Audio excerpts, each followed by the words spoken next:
Thank you so much, Anna. Gorgeous day in Santa Cruz at the famed Pasatiempo Golf Club for the 74th playing of the Western Intercollegiate. You talked about Puat Anapan Supsai on fire today at the par 5 13th. His second shot. 6 under on his round today. He's made as many birdies today, 7, as he made the first 2 days combined. And a pretty good lead there at 13. Ken Puat, Carl Phillips of Stanford for Eagle, Billy Ray Brown with this group. Well, thank you, Bob. Absolutely perfect day. This is a big swing from left to right, gathering speed. There's a ton of slope in that green at 9 towards the left side of the green. So pretty darn good putt there for the freshman. All right, now we take you live to the 9th. And Carson Lundell has a putt for Eagle. Now you see the name Puat Anapan Supsai at 5 under. There was a scoring error, and he did not make par at the 9th. He made a double bogey.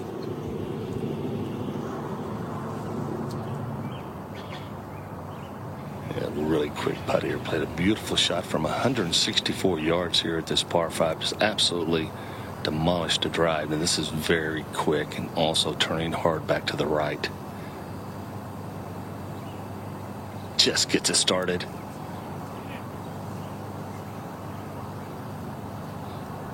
I thought that was going to stop stone dead. Now it's a good 3.5, 4 feet now for his birdie.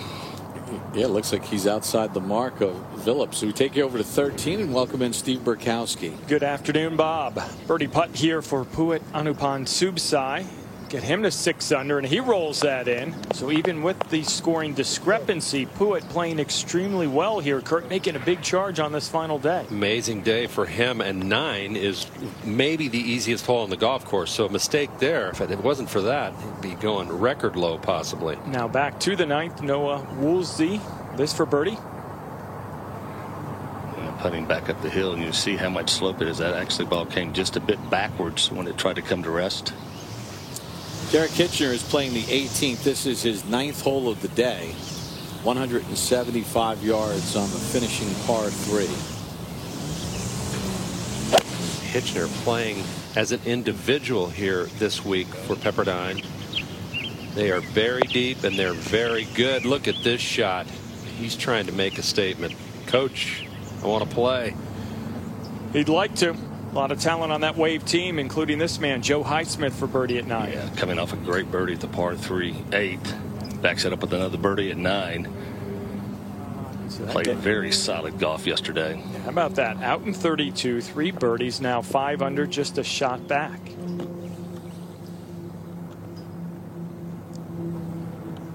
And Burko, you have to go back to the 10th hole on day 1, the last time that Highsmith made a bogey. That's hard to do around this course. Pasatiempo. Lundell, this for birdie to join the mix at 6 under. You got to hit this one firm or you can lose it left. Solid. So 2-putt birdie for Lundell. Bit of a roller coaster opening 9, even par 35, back where he started today at 6 under. May have been a little bit of nerves there in the beginning going out as the leader, but looks like he's back on track. Phillips, short one to get within 2.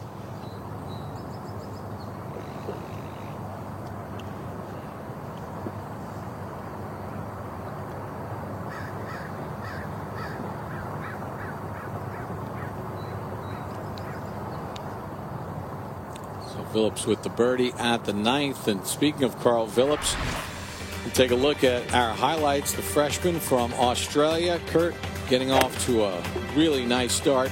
His second shot at the 6th. The other par 5 on that front side and playing downwind, very reachable by these players. Phillips hit a beauty in there.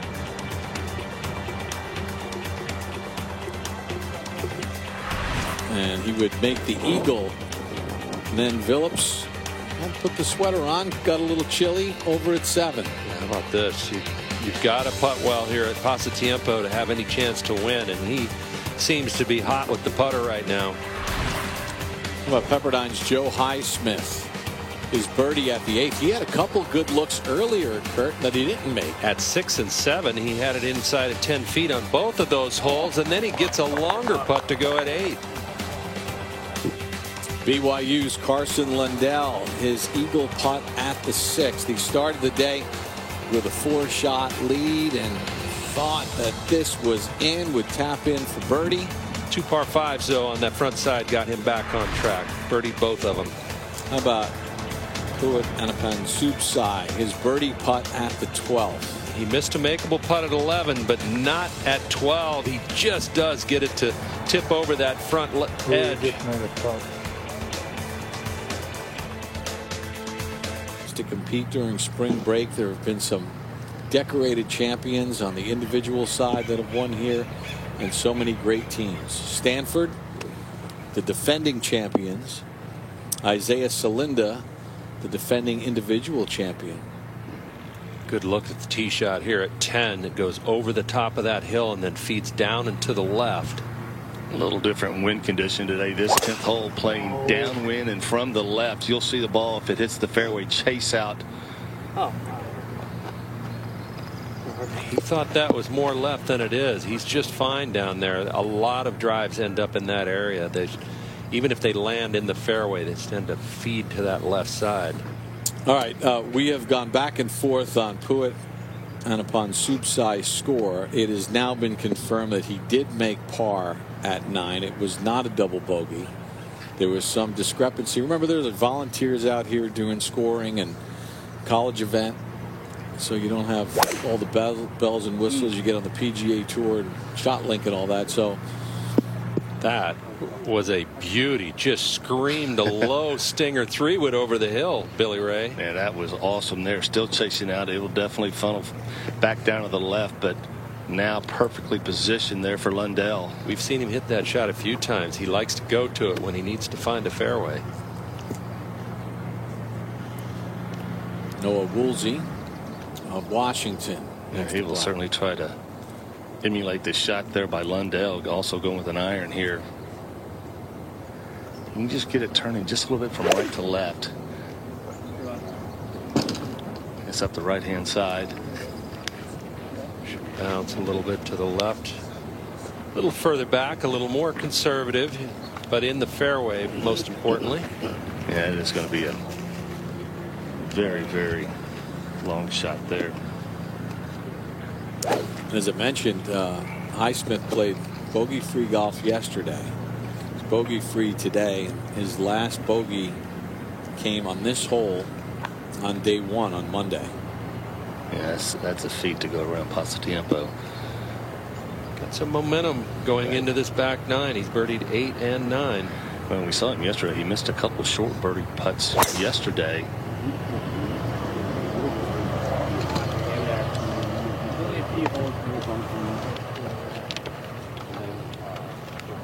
Shouldn't be a problem. Light rough this week, only a couple of inches. Derek Kitchener for his birdie after that wonderful tee shot, playing as an individual for this deep Pepperdine team. He moves in red figures. Anapansupsai over at 14. In the left rough, but this creates a little bit better angle from over there. The whole location in the front part of the green, it came out hot, caught a flyer. It's a long, skinny green. He's going to have about as long a putt as you can have there at 14.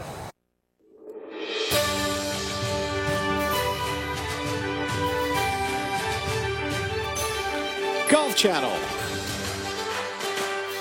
proudly presents final round action of the Western Intercollegiate, presented by Topgolf and Titleist. Gorgeous part of the United States, and the wonderful coastline of Santa Cruz, and just a short drive away you have the famed Pasatiempo Golf Club, which opened in 1929. Alistair Mackenzie design, the same man that designed Augusta National and Cypress Point. Par 70, playing just over 6,600 yards. As we take a look at the tournament format for the Western Intercollegiate, presented by Titleist. 13 teams in the field this week. Arizona and UCLA forced to withdraw. 12 individuals competing. 54-hole stroke play. Each team counts low 5 of 6 scores. Individual medalist receives the blue Letterman jacket, first awarded in 2008. Some great names have won the individual title here at the Western Intercollegiate in its 74th year. As we take you out to the par 4 10th, and Joe Highsmith of Pepperdine will be first to play. Yeah, he's in the left-hand rough. Head coach Michael Beard from Pepperdine assisting Joe. Pretty good lie here, Kurt. Ball shouldn't jump from this position. Just don't want to go long in that back bunker. That's the spot you want to avoid.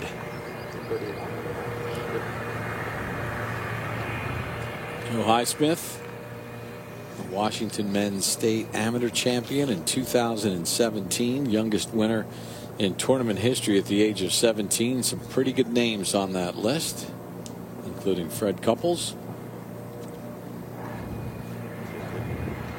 Take you back out to 10.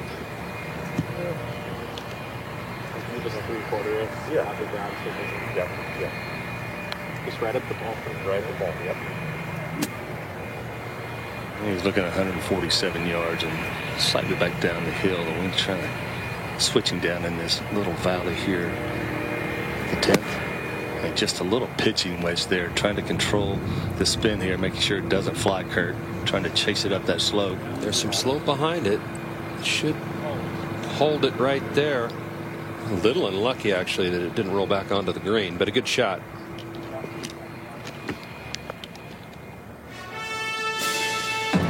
Well, it's getting closer. In 100 days, the Olympics begin. Live from Tokyo on NBC. Our golf coverage begins July the 28th with the men's coverage. Now, Lindell next to play. Well, you couldn't position any better in the fairway here. He's only looking at 140 yards, but trying to land this ball probably right there in the 130-yard range. Ball just below his feet. Gap wedge here. And this is out to the right here. Tried to flat it down, got ahead of it. Yeah, with that club, that is not good, and he'll be very disappointed he's not somewhere closer to the hole. Probably his last thought was don't hit it over the back of the green, and that got in the way of hitting a good shot. Carl Phillips, the freshman from Stanford. He's got to be careful here. The ball's sitting down that left-hand rough. This has the possibility to jump, so he's got to be very conservative with this play here. And just 132 yards downhill. Controlled swing there. And that comes up well short. He was definitely worried about the lie, Kurt, and going over the green, as you said. Worried about hitting a little flyer and tumbling over the back of the green. Over at 14. And Subsai for his par. Really good first putt to get it this close. Remember, he was in the back part of that green. Oh, man.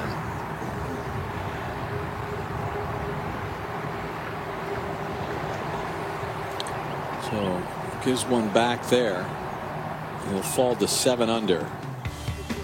And get in the mix to help their teams as well as we take a look at Dylan Menanti from Pepperdine. Birdie putt on the way at 11. He wastes little time. Almost able to curl that one in. Quickly up to the hole. Taps that in for par.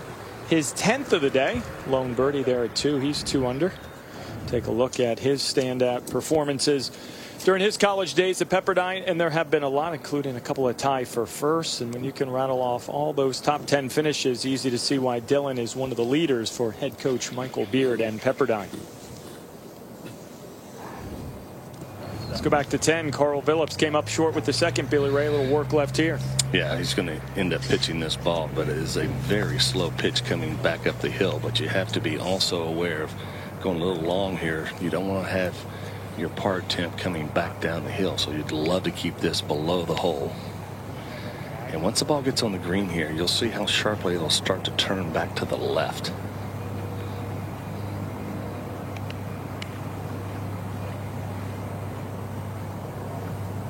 He's got the ball played well back in the stance, choking down. He'll release the toe of the club here, try to flight it down.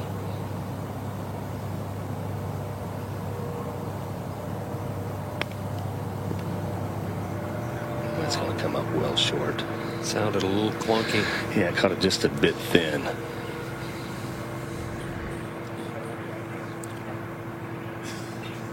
Over at the 12th, second shot for Clay Fagler of Pepperdine. He's 2 under on his round today, even for the tournament.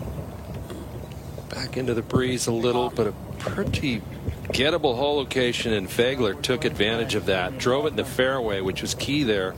Good shot. Carson Lindell now for his birdie at 10. Yeah, really slow putt. He learned really how slow it was from the little pitch shot of Phillips there.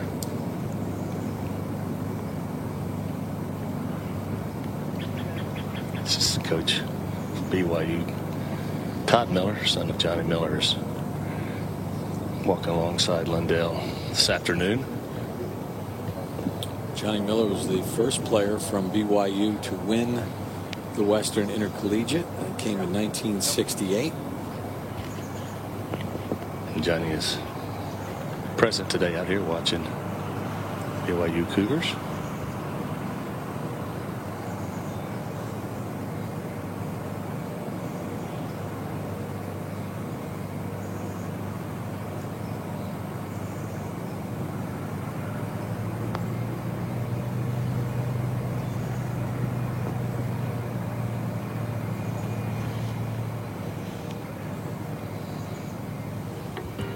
Carson Lindell started the day with a 4-shot lead. Had a really good look at Eagle and Kurt. When we were watching this, we both thought it was in. Yeah, he hit a great putt there. Great second shot to that par 5. Did come away with the birdie, though. Then over at the 7th, rolls that in, and again, a little heartbreak for him. This was a sporty play from behind the green at the par 3 8th. It's a short par 3 playing downhill downwind, and we felt like this was going to be a tough up and down, but you can't do much better than that from back there.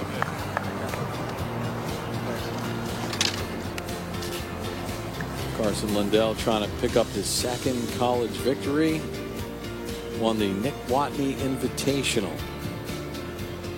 Trying to win for a second time and had the Western Intercollegiate. Washington's Noah Woolsey for his birdie. Even though he's going back up this hill, it's going to turn sharp to the left. I think it's very makeable from this section of the green here.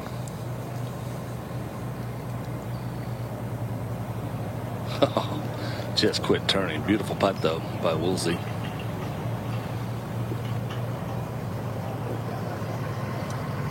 Over to 15. Par 3, 152 yards here in the final round. That's the hole location. Back right-hand portion of this green. Go back to the tee with Puet Anupan Subsai. See how he bounces back after that 3-putt bogey at 14. Well, you definitely would like to bounce back with a birdie. There's no question about that. But you have to be a little careful here. This hole location all the way in the back right corner of the green on a tiny little shelf. If you go long, you're going to have problems.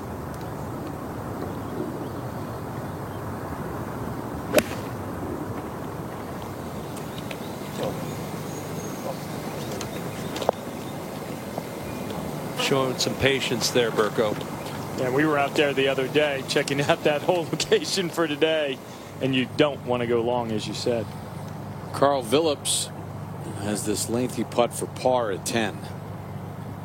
Straight back up the hill.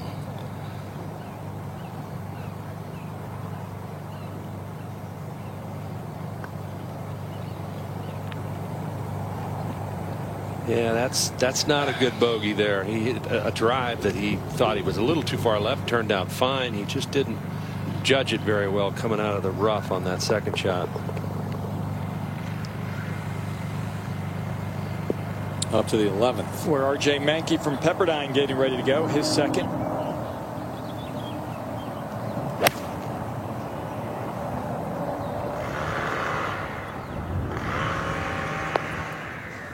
This might turn around Burko and be really good by the time it's all said and done. It's getting better. Highsmith for his birdie at the 10th. Paying it a lot of respect.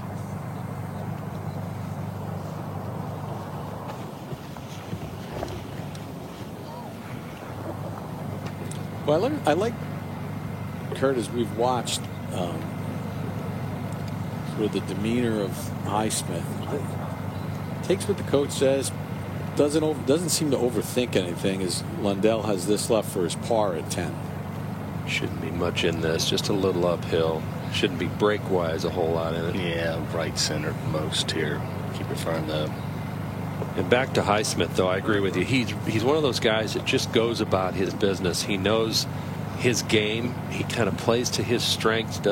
He's not going to overpower a golf course. But Joe Highsmith has a lot of game, and today he's putting it on display.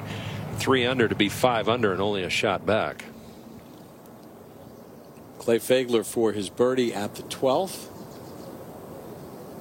And he's 3 under on his round today and 1 under overall.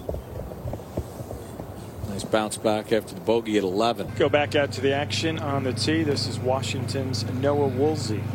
Yeah, really a difficult drive here. You got penalty area down the left-hand side, but with the breeze today helping from the right, you see a lot of players doing just that, just iron off the tee, but then it really gets busy. This green here at the 11th is got a ton of movement. 11 can catch your attention right off the get-go, can't it, Billy Ray? It certainly can. Now Phillips.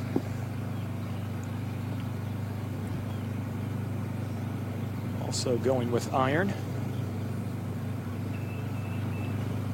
Tee shot play slightly back up the hill here at the 11th. Whole location today is on that front left corner over some slope. So you love to be in the fairway here. It's up the left-hand side, needs to get down here. Being in that rough, and it settled down a little bit in that rough. Makes that second shot that much tougher. It's uphill. From where his ball is, it plays about 15 uphill. Now Highsmith. Love what y'all said about Joe Highsmith. Yeah, he gets on with it quickly, makes his mind up, pulls the trigger. You don't see very many shots from Joe Highsmith where he steers it. He just full release all the time, just hits a low stinger up the fairway. A little bit of a wry smile after that swing, but got the job done. Down to the green, R.J. Mankey. See if he can roll this in for birdie.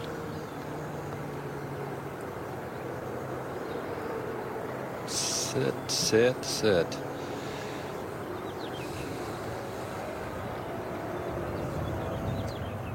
Now Lundell. Yeah, he will definitely go to that little stinger shot, also going with the iron. This ball, what a shot here.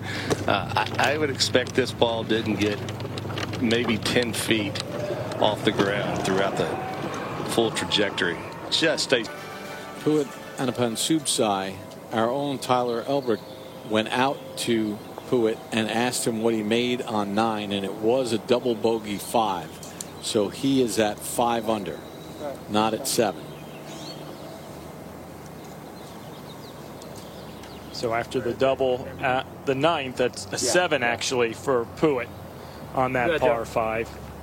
So 5 under, 1 back. Last group at 11, Phillips. You know, coming out of that rough, ball sitting down, total guesswork here for Phillips. You don't want to come up short.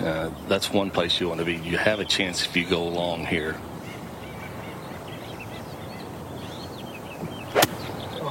At that whole location on the left-hand side today, the penalty area is out of play up the right. Boy, that will be some kind of quick coming out of that rough off a downhill lie.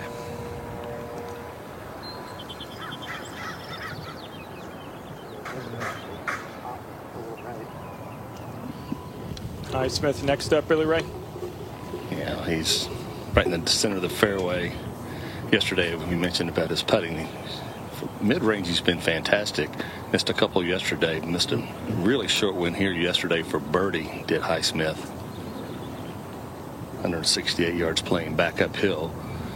Tough to gauge the wind here. As that green sets back just in a little area around the trees here. This ball out to the right. Kind of needs to get up there. Oh, that ball. Get out of that rough. Sometimes you have to wait here at 11 for the ball to quit rolling. You give up on it, and then the next thing you know, it catches a ridge and keeps going. Still going to be a challenge though, from there, but at least he got back on the green. Now Woolsey. I really thought Highsmith would try to bring that ball in much higher. And now Woolsey, ball just above his feet here. 155 yards. This is a 9-iron. Big 9-iron here.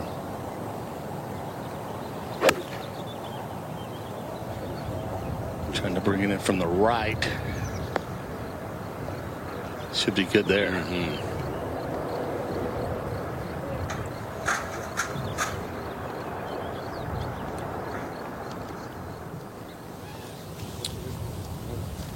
Well, we take a look at the par 3 18th, and Owen Averett of Oregon on the tee, and 175 yards. Top Tracer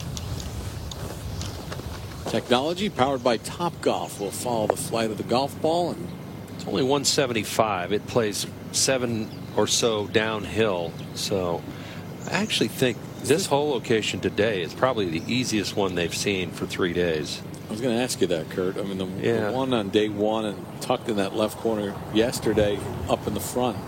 Lundell second at 11. 149 yards.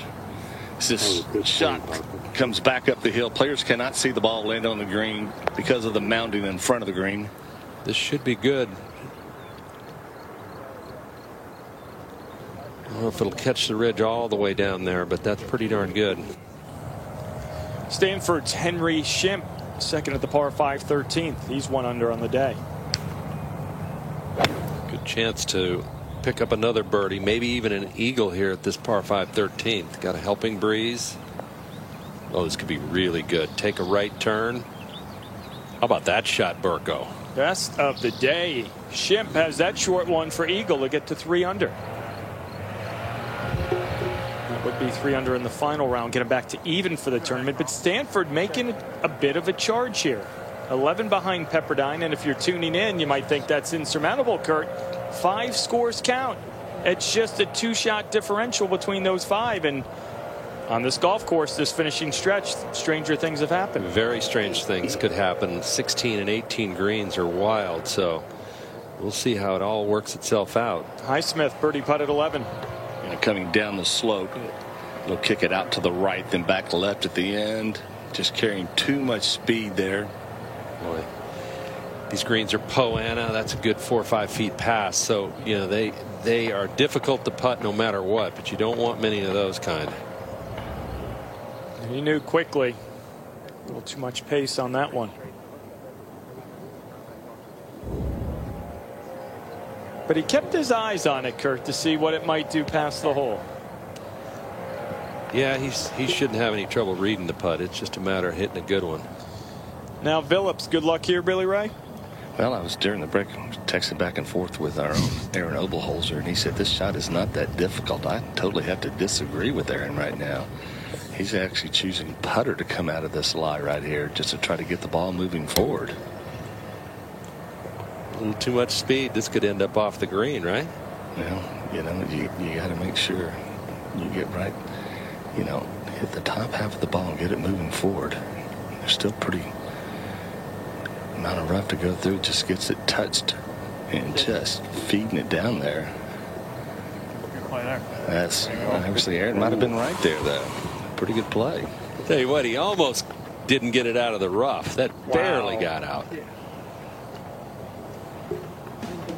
Well, taking a look at some notable individual champs here at the Western Intercollegiate, and Aaron Oberholzer, maybe he would know the silver anniversary of that legendary victory that he lets us know about each and every time. That makes him old. Yes, it does. Norman Jong, Justin Sub, Maverick McNeely with the tournament scoring record 5 years ago. Ken Venturi Johnny Miller, Peter Jacobsen, Mark O'Meara, and maybe Carson Lundell will join that illustrious list by day's end. I'm sure AO is watching and relaxing and icing down a body part. He wouldn't miss today. If I remember right, this is his favorite golf course in the U.S. Yeah, he comes here. AO plays this course very well every time he comes here. You can see it in his eyes. And coming down the slope. How does that stop? I am so surprised that ball did not chase out. Could have been the wind. The wind is going the other direction. Might have been just enough to hold it. But boy, he settled in nicely. 3 bogeys in his first 4 holes. The birdie on 2. You thought, all right, maybe this spot a little too big for him, but he sort of righted the ship and leading by 1. Controls the situation at this point here on the back 9. 1 clear of Highsmith and Anupan Subsai. Phillips 3 off the pace.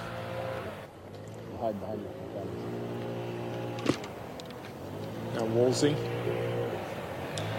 I am so surprised the putt of Lundell did not chase out. So this is a great opportunity here for Noah. Oh my goodness. I think that was a complete 360. It almost was a complete 360. It had to be. That's wild. I really deserve that. This had more pace, Kurt. It did. He was way more aggressive. Yeah, in a way it paid off. It was starting to just turn left at the end. Caught that lip. Yeah, a lot of lip. That's a full 360. Good for a birdie 3 for Noah. Have an uncrustable after that birdie. Why wouldn't you?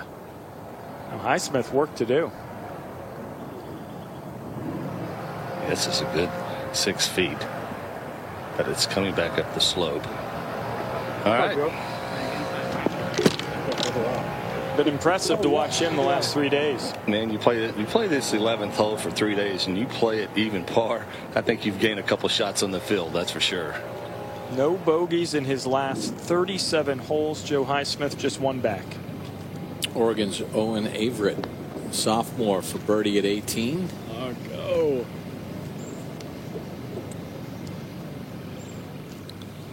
All right, over at 16, the second shot for Anupan Subsai. This whole location in the back right on that top tier, you want to land it just on top, and it should have enough room. And that is going to stay either on that lower level, and sometimes those will come all the way back off the green. Looks like that one's going to stay right there. Maybe. Be a slow putt. Back over to 11. See if Phillips can make par. This would be a heck of an up and down from his position there.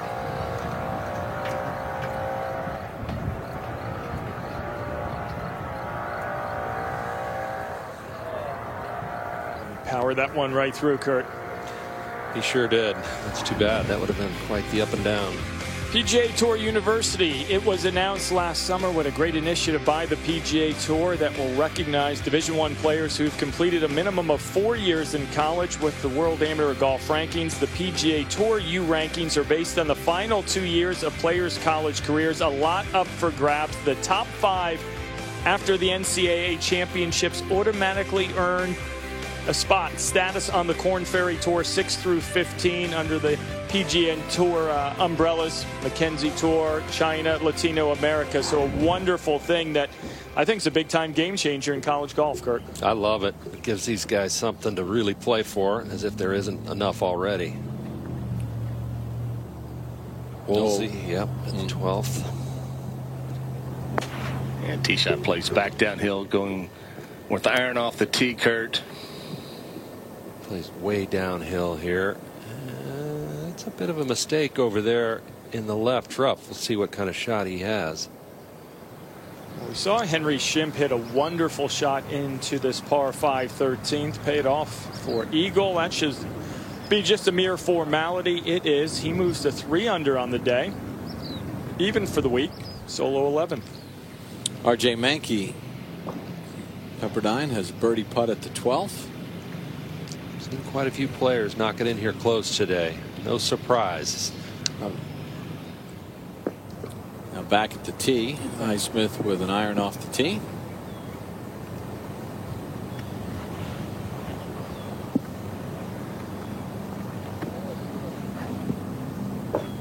BYU's Carson Lindell ready to go. I'd expect he will hit this low stinger. That's his go-to shot.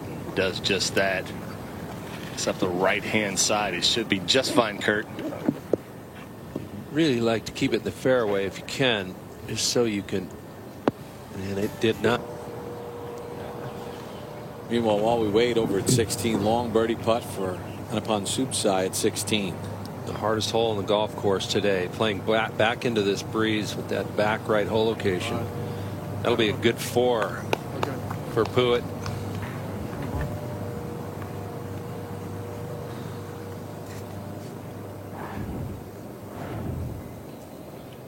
Puett Anapan Subsai, Mountain West Conference Player of the Year, and you take a look at some of the notable winners joining a very impressive list. And what a run he's made today. Now obviously he's had a bunch of mistakes in there, but 8 birdies on the scorecard today, Kurt.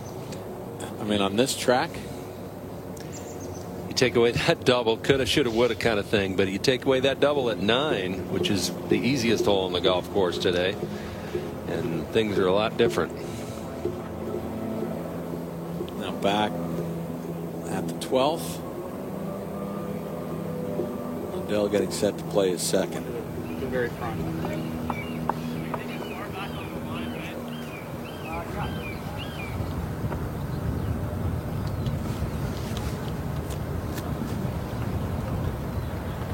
Well, we're waiting on here. We saw the tee shot of Noah Woolsey going to the penalty off the left-hand side.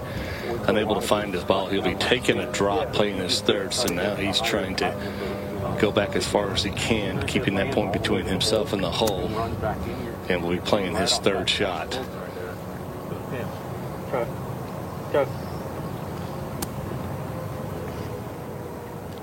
While we wait on that, jump ahead 1 to 13, the par 5 birdie putt here for Michael Thorbjornsen, Stanford freshman. Oh yeah, he impressed us yesterday. Back to 12. Lindell second into 12. Yeah, 146 yards. You look back here, whole location pretty exposed here today at the 12th. Boy, that is a major mistake there. That will be a tough up and down. Dylan Menanti wasting little time. That was for birdie. Matt Jones would have to hurry to play with this guy. John Daly called and said, slow down. Our streak continues for Dylan. Highsmith second at 12. Well, just in this right-hand side of the fairway, so he's got a great angle. He'll definitely try to work this ball in. From left to right, sends it out to the left, trying to draw it back. 137 yards. Needs a little kick. Had the number right. Just a little hung out there, but not bad. 37 straight holes without a bogey. This was earlier. Carl Phillips, freshman from Stanford, playing his second into 12. Trying to flat it down here. Beautiful looking shot here. 128. Oh, No, are you kidding? unlucky. Man. Flag sticks are, that part of the flag sticks, they're thick and they're really stiff. That is very unlucky. You can't believe it. Well, I like the encouragement from the coach to you hit the bar at 14. Boy, Pepperdine's just doing everything right today, aren't they? 11 under today as a team.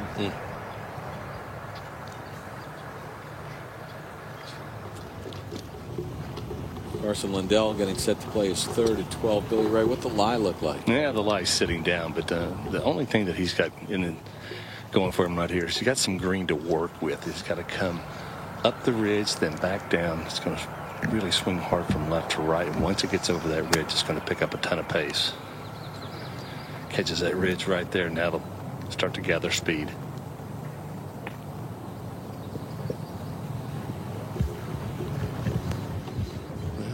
plenty of work left for par here, but with a wedge in his hand, that was a major mistake on that second shot.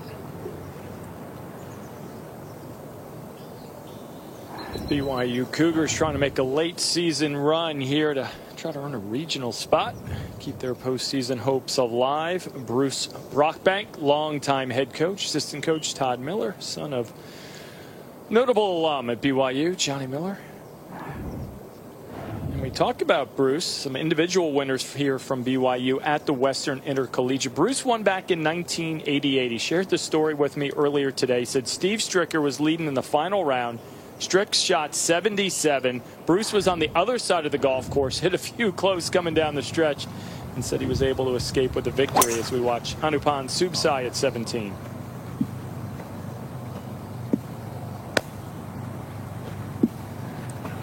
This road has, this is right of the 18 tee, Kurt. Hit the cart path. Interesting to see where that ends up. That hole location, a tough one in the very back part of the green at 17 today. Stanford's Henry Shimp, 4 under on his round today. Coming off that eagle at 13. Shimp finishing strong here. Noah Woolsey for bogey at 12. And mistake off the tee, putting the tee shot with an iron into the penalty area left. Going to walk away with a double bogey here at the 12th is Woolsey.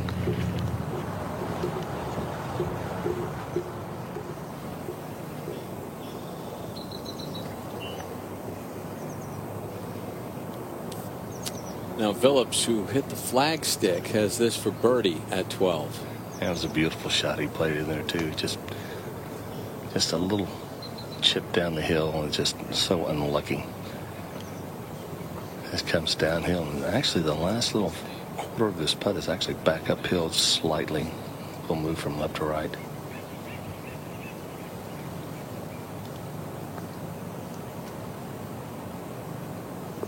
Oh, that went in with a lot of pace too, guys. Wow.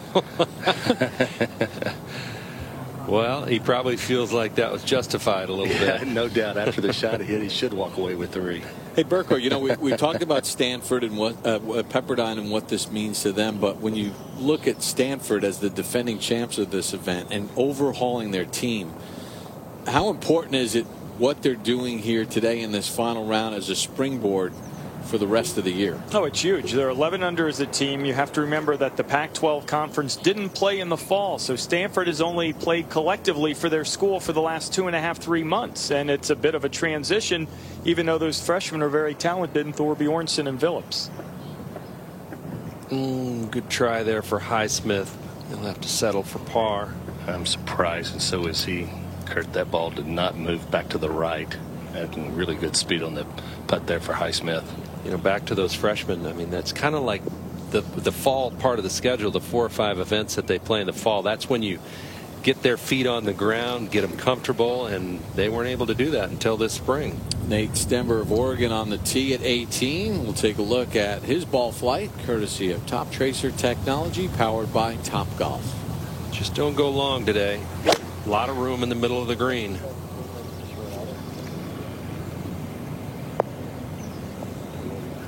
This will be fine once it's done rolling backward.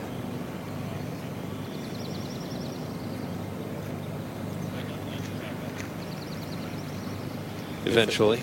If it stops. Eventually. Should settle in right in there somewhere, I think. Lundell misses his par. Big mistake. With a short iron in his hand at 12. Even though it was in the rough, with that much loft on the club, you're just looking to, you know, land it on the front third somewhere and let it release. And he just hit a big, huge pull.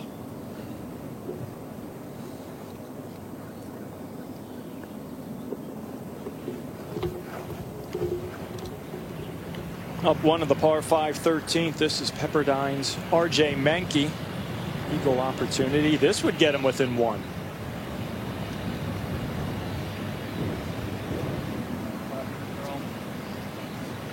You hesitate to ever say this course plays easy, Kurt, but the scores today are reflective that these guys have maybe figured a few things out. Plus, I think a few of the hole locations, for instance, number 18, I think is the easier of the hole locations. R.J. Mankey in 2018 winning the Alister McKenzie Invitational 21 under. The man in second, Colin Morikawa, 4 shots back. Awfully impressive for Mankey 3 years ago, setting that tournament record. Then in 2019, the West Coast Conference Championship. So RJ, who's been in and out of the starting 5, can certainly validate a spot maybe in the postseason right here this week, Kurt. Maybe. Good luck to Coach Beard figuring that all out. They have got 8 or 9 deep for Pepperdine. All really good players.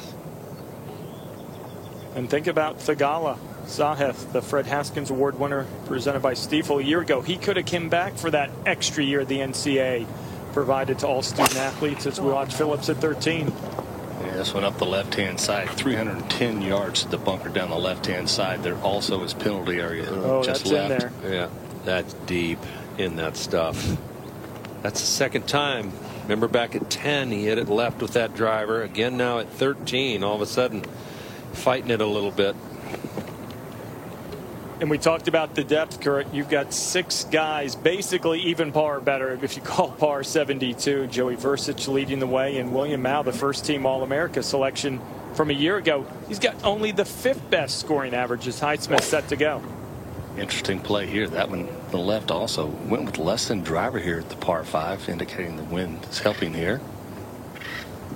That could be some trouble as well. Yeah, we couldn't tell for sure from the camera angle, but that looked like it was over in the hay as well. There's a lot of room out to the right. You want to avoid those bunkers. All those players are long enough to get to those fairway bunkers down the left.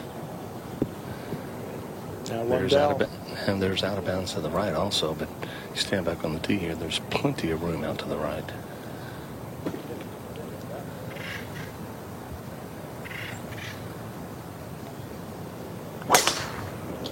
Well, that was a big swing there. Trying to skirt those bunkers on the left.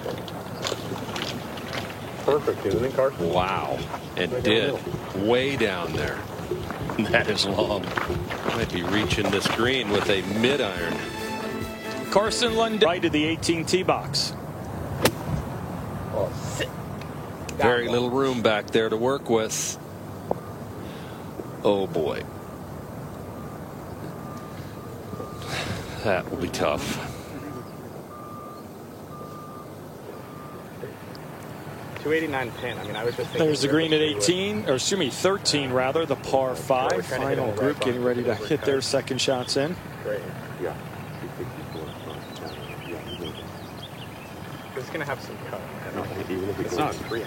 No, even if it goes with contact with the Okay. Just get clear of the shot. Yeah. Joe Highsmith caught a break off the tee. We saw his tee shot go right, hit the tree in the penalty area, kicked it back in the fairway. Okay. I'm good with that. I like that. Isn't that right? Because it has like some, yeah.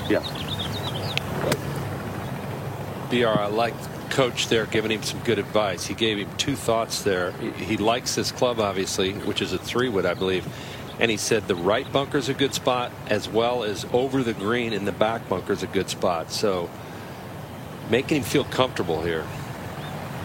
Yeah, if he's going to get it all the way there, he's going to have to sting this. Left miss is the one you don't want, and that's where that's headed. Maybe okay in that bunker, Burko. If he gets a good lie in there and hits a quality bunker shot, he can still get it close, but not where you want to be. We saw the advice to Highsmith from the head coach, Michael Beard. Played back for the Waves a couple of decades ago, 1999 to 2002. And his dad, Frank Beard, 11-time winner on the PGA Tour. And what a great picture there, father and son. A lot for both of them to be proud of.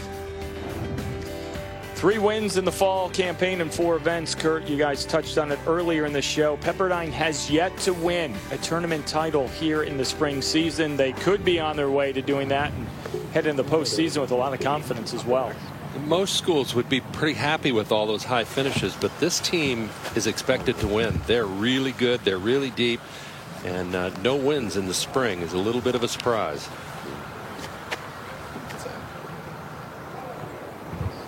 Up to 15. This is Clay Fagler trying to make another impressive par. We saw one at 14, and yeah, how about that? Clay Fagler remains 4 under on the day, and Coach Beard sent me a text when he was a hole or two in, and he said, watch out for Fagler today. Maybe he knew something we didn't. Up at 17, this is what Puett's facing for his third. Back in the stance, going to try to bounce it, bump it into the hill. I was wondering how he was going to avoid those sprinkler heads. It landed right between them. Wonder if that was by design. A risky play. But has a chance to save his 4 as we go back to 13 with Phillips. Yeah, found this ball in the penalty area to the left-hand side now. Just trying to get this ball back into play.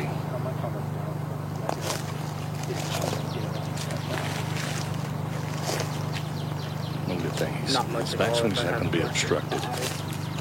Just trying to pick a line to make sure he gets it back in the fairway.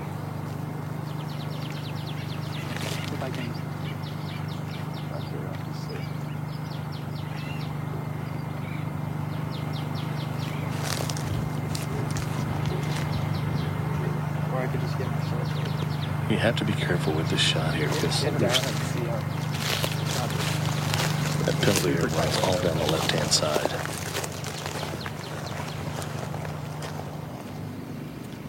Oregon's Nate Stember has this putt for birdie. Slow going back up there. But he had it figured out. What a great putt. I think we'll see a lot of tee shots in that middle area of the green, and then they'll have that look. Coming in, Casey Martin's Oregon Ducks in the 6th position.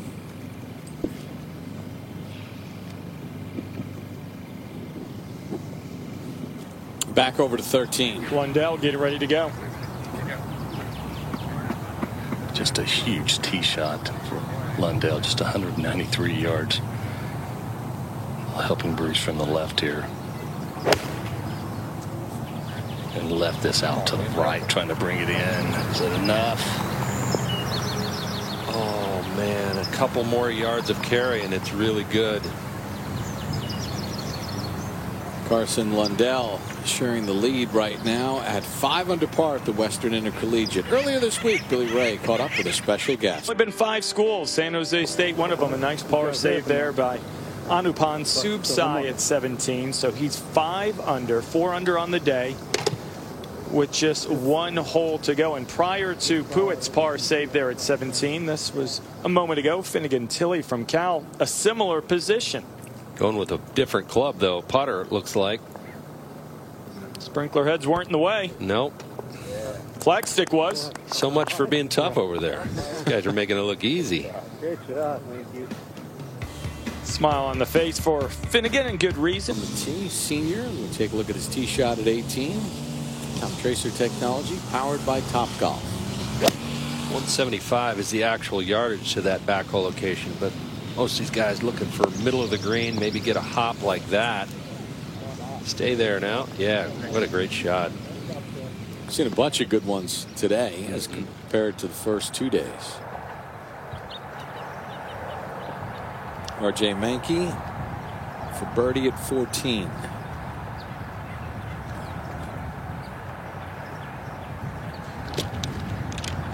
One of the more benign greens by Pasatiempo standards. Back at the tee. Puett Anupan Subsai on the tee. Top Tracer technology powered by Topgolf. You never know. A birdie here at this last hole should back up a little bit. It needs to back up a little bit. Yeah, there we go.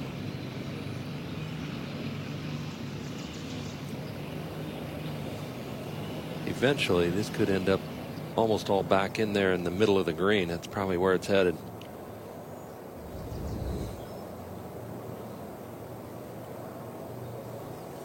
And you take a look at the tee shots of this group.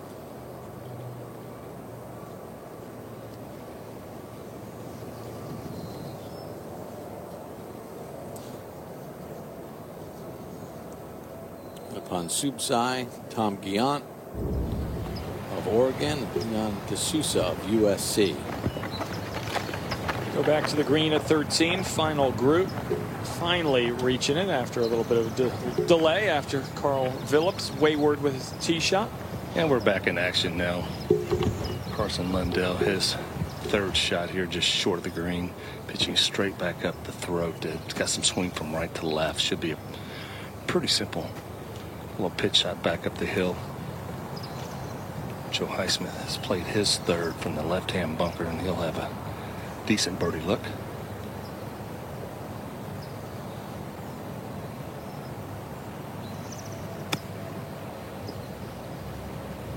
Just 6. Golly, man.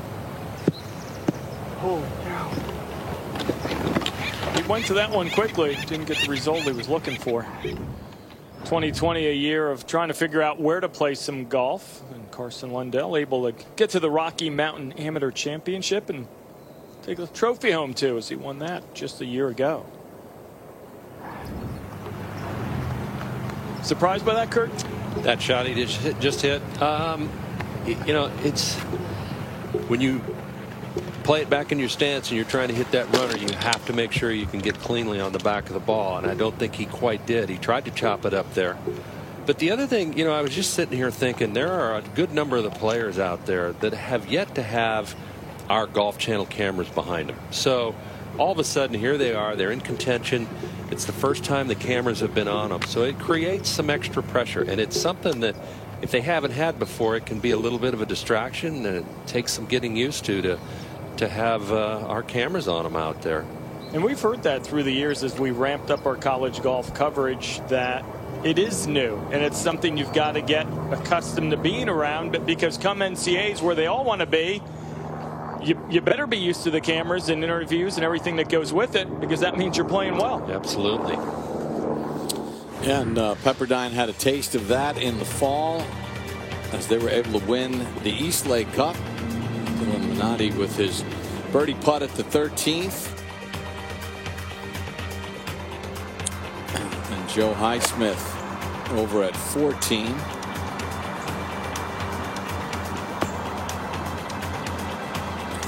And they would win the East Lake Cup and do it in fantastic fashion as they knocked off Oklahoma in the finals by a 4-1 score. And, you know, being used to the cameras and the pressure, great experience for Pepperdine at the East Lake Cup. And if they're going to go deep, they're going to have to get used to the cameras. And Kurt, you know, and Berko, one of the bigger pictures too is one of the reasons why these college golfers are going out on the PGA Tour and not being bothered by the scene is because they're used to it from their college playing days. That was Lundell's birdie putt at 13. And Stanford on the men's side as well as the women, they're playing well today. They were in front of the cameras here 2 years ago. They were in front of the cameras at the NCAA championships 2 years ago. Sometimes you overlook that basic premise that we're here and you're on national TV. So much of the time we just watch the best players in the world on the PGA Tour, and they're used to seeing the cameras. They have for a long time, so they don't even give it a second thought. But for these college players, it's a brand new and can be uncomfortable. That was Woolsey's birdie effort at 13. So someone like Carson Lundell started the day with the lead. He knows he's in the mix. He knows Highsmith is playing well. So the cameras are going to be watching that final group. What do you do? Let's see if Phillips can make 4. This would be an incredible 4 after that tee shot. Was in the penalty area left. Hacked it out and hit a beautiful third in this position here. It's going to be uphill going back to his left. Very makeable here.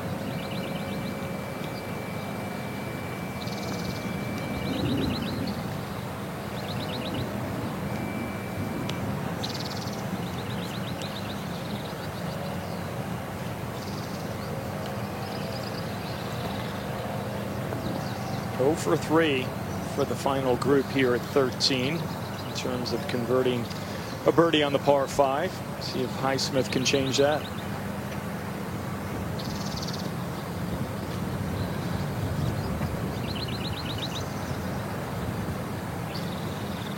gets on with his work really quickly, like how decisive he is when he makes a decision. Never moved. That was for the outright lead. Missed opportunity for Highsmith. This is for the outright lead as well. And upon Soup's side, a post 6 under. We saw it made there just a minute ago. Good putt and a good try. He gave it a chance. It's not easy to get it past the hole on that angle. He got a little TV experience earlier this year as well at the Southwestern. So all these things getting banked as we gear up for the NCAAs. Lundell, a couple of feet left for par.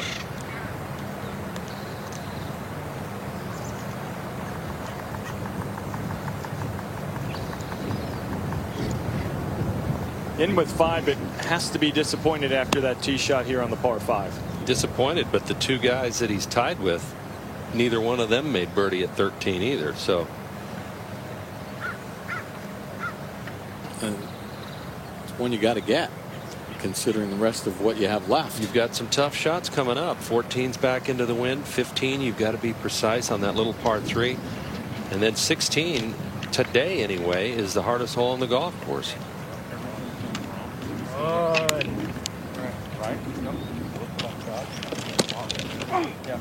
You find out what you're made of coming down the stretch here.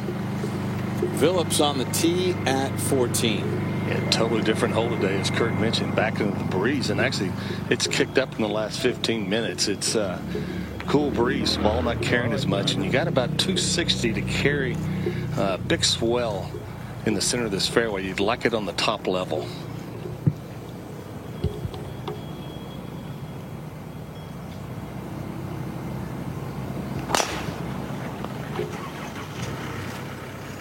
Yeah, this is to the left again here. And inside the penalty area. 3 drivers in a row now to the left. Up at 18, Finnegan Tilley, after a wonderful tee shot. I bet you pulled that a little, Kurt. It did look like a slight pull, just enough to miss.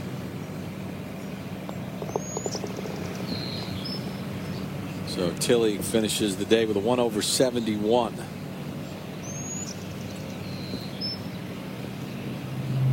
At 14, Highsmith. He's got a shot in the bag. It's really cool to watch. When he needs one in the fairway, he hits this low cut from right to left, and that's his go-to shot when he needs one in the fairway. There's penalty area, both on right and left, and there's that low cut right there. This is just going to scamper through that valley. Well done there by Highsmith. Low sliding tumbler.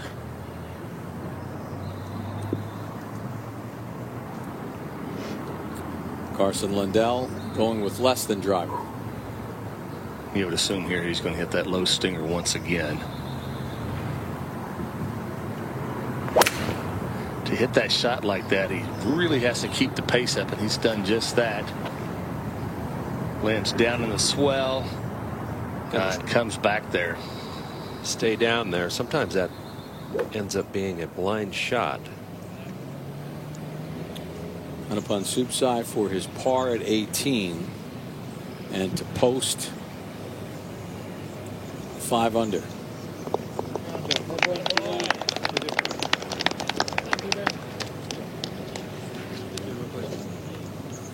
.66. Put on a key. This for his 3rd birdie on the last 4 holes would get him within 1.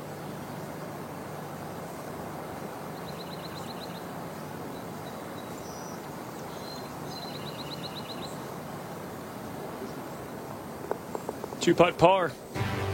Dustin Johnson, Colin Morikawa, Sergio Garcia, Will Zalatoris all head to Hilton Head for the RBC Heritage presented by Boeing. Coverage begins tomorrow at 3 p.m. Eastern on golf. Over at 16, Clay Fagler has this putt left for par. He had a pretty good look at birdie. He left it short. Good par there today. That wind kicking up in their face at 16 has made this hole even more difficult. Fagler 4 under on his round today. Barclay Brown from Stanford for birdie at 15. I'm going one left at that.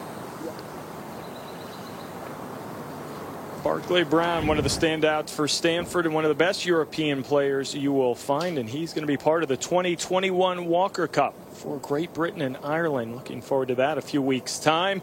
Captain Stuart Wilson will be leading his squad to South Florida Seminole Golf Club, Juno Beach, May 8th and 9th here on Golf for the 48th Walker Cup.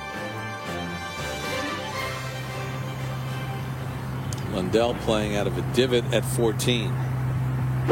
Right in the center of that sandfield divot. That ball's on the way. Pretty solid strike there from 149. Very nice out of there. Had to make sure he caught ball first with some shaft lean.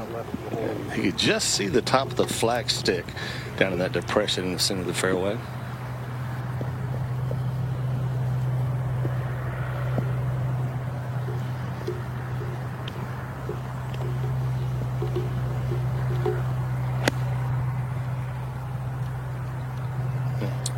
Taking a good look at this one is Highsmith from 132. He's going to be happy. Yeah, wonderful shot by Highsmith. So have a good look at birdie. Now Phillips out of the penalty area. Yeah, this ball's sitting down on the downslope here. He's got to clear a path, but the lie is actually not very good in the penalty area here. He's got to make sure he catches just the top part of the ball, trying to chase it up on the green here from there. How about this shot?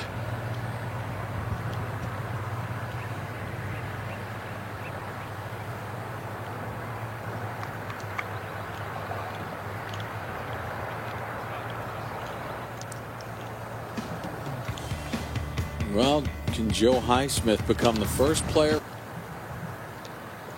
Pretty flat green overall. This is just a total lag here. Just get it up around the hole. It's a little slope out to the left, Kurt. He'll get to that little slope, then it'll actually start to funnel back just a bit to the right.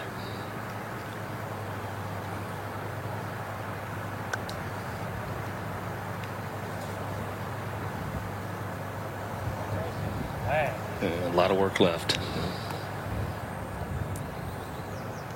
Carl Phillips, freshman from Perth, Australia, competing in the 2019 U.S. Amateur.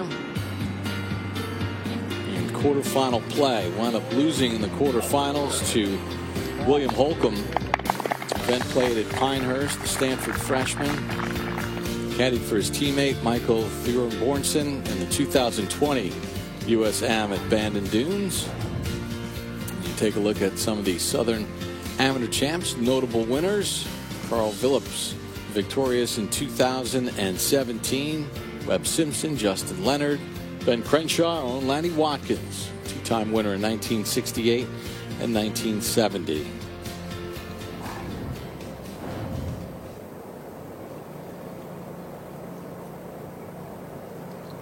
Phillips has shown a lot of composure with some things going sideways. Now Noah Woolsey for birdie at 14.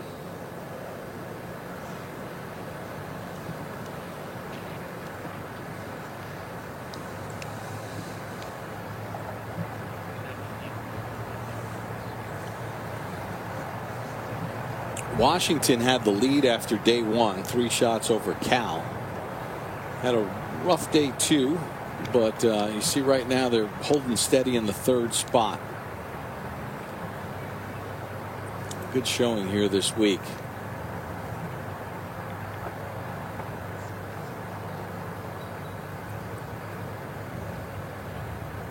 BYU's Carson Lundell for birdie. Just coming off a little slope to the left here. We'll turn left to right and straighten up at the end.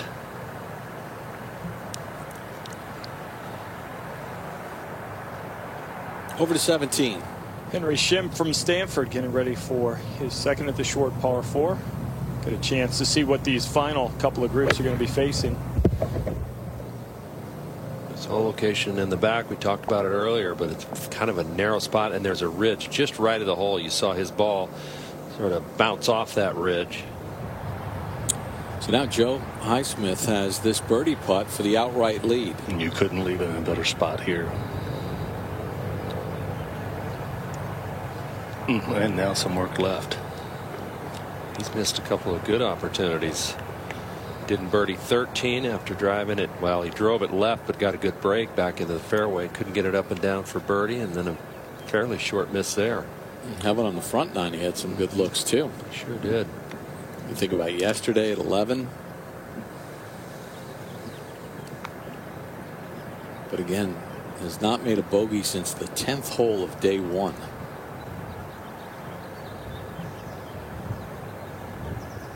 Phillips for his par to remain 2 back.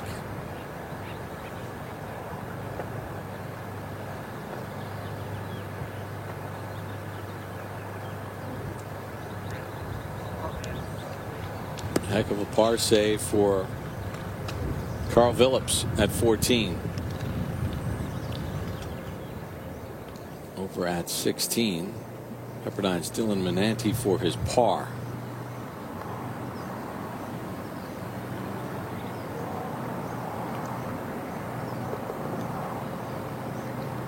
He does not wait around.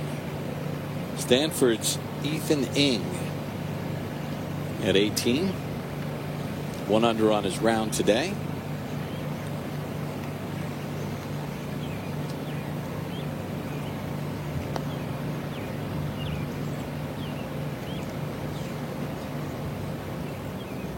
Still he'll settle for par, but good final day for Ing. Fagler second on the way at 17. Having himself around, but that didn't sound very good. Caught it a little heavy after a tremendous drive. At the par 4 16th, R.J. Mankey playing his second. Example of how hard this hole is playing today. There hasn't been a birdie here today at 16. Doubtful that he'll make it from there for the first birdie of the day. Well, Kurt, I mean, whether you this whole location, the one yesterday in the back left, or the one toward the front, is there an easy one? No, right? Not with the amount of slope that's in this green. It just isn't an easy one. Plus, that I mentioned earlier, that wind kicked up into their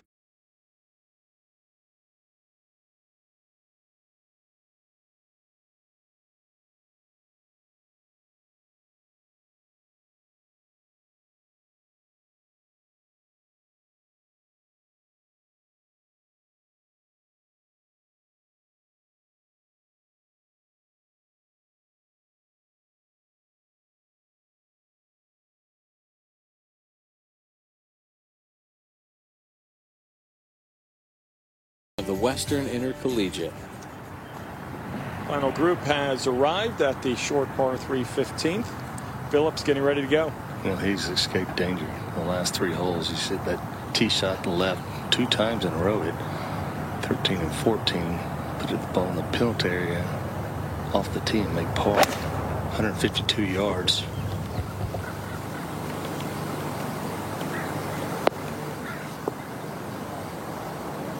Stay there.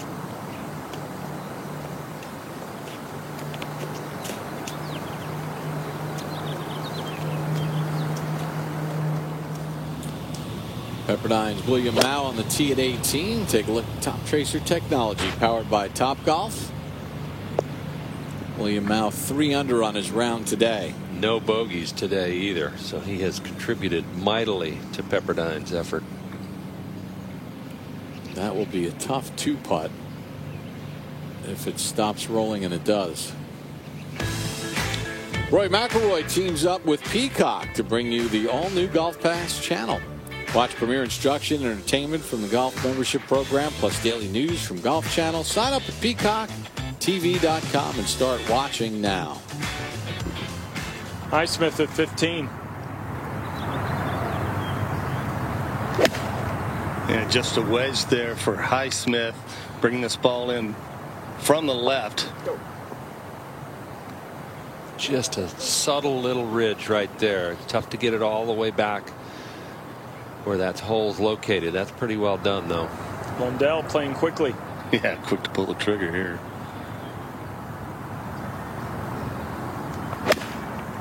Tries to flat it down a bit. Kurt taking the direct line. Needs to go, though. Trying to skip it back there. Yeah. Stay now. And he does. Very nice. Fantastic. 17, the third for Henry Shim.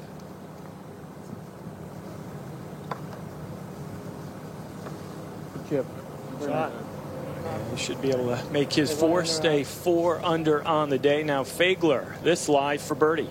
Got a putt up and over that ridge. Should kick it right as it goes up that ridge, which is right about in there. Hit it. You make it maybe. Might have been just a little on the high side.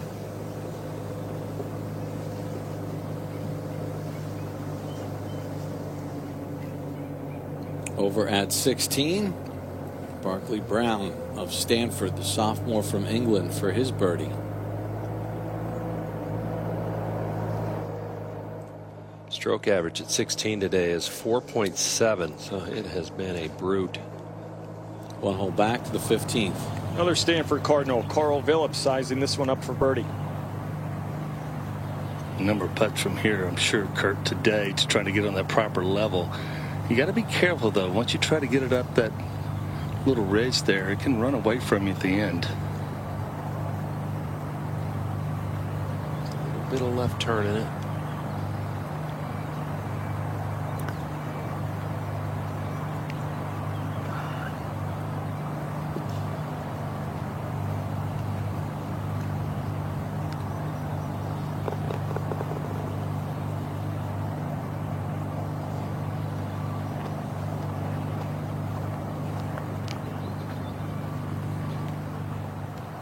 Over at 16, R.J. Mankey for his par. Remember, he was left on his second shot in the rough, so chip to here and got a lot left for par. It's an important putt for Mankey because he's only 2 off the lead. 1 under today, 3 under total. Right now, Pepperdine, the only score they're kicking out right now is Dylan Manante. He's 1 over. They have had a really good final round.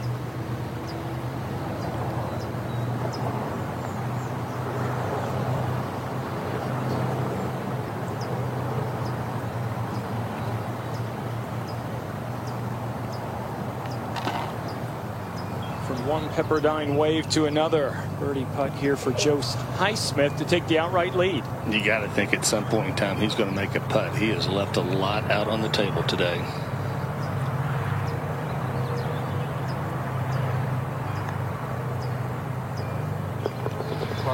That's the time. You called it, Billy Ray. Putting together another bogey-free round. Got to go back to the 10th hole of the opening day. The last time Joe Highsmith's made a bogey. Big day for him to try to finish this off. This would be his first career win in college. Lundell, though, has a chance to answer. Left it in a perfect position here for Lundell. All right. Yep. How about those twos? Lundell, Highsmith, both making birdie at 15, both 6 under now, sharing the top spot alone. Puit Anupan Subsai will sit and wait to see if that 5 under total's got a chance for some bonus golf later.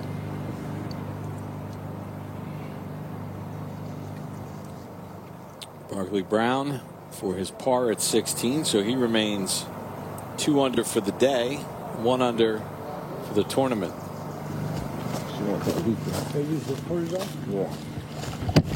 Carl Phillips on the tee at 16. Going with less than driver here.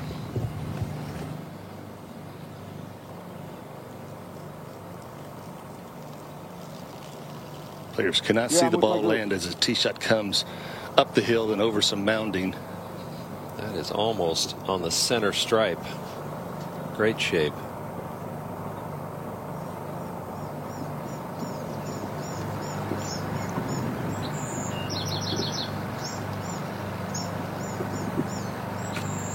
Pretty much how it's gone with Highsmith, Kurt, right? Coach Beard comes in, offers a little advice, and then Highsmith, there's not a lot of debating going on. There's not a lot of second guessing. couple of words of encouragement or direction, and then he kind of takes care of the rest. Just confirming targets, and then no swing thoughts, none of that. Just a low bullet, another beauty right down the center of the fairway. Should chase out a bit as well. Yeah, that's driving iron he has there. Oop, right, hole in one. Sprinkler head.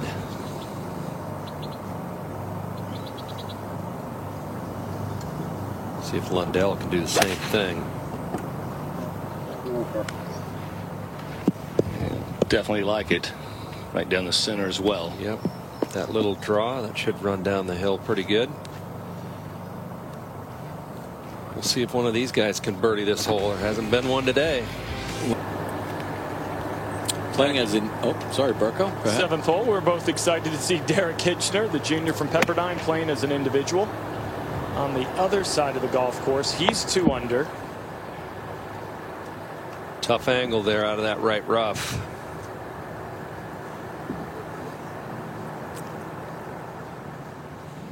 Let's go up to 18. William Mao, Pepperdine sophomore.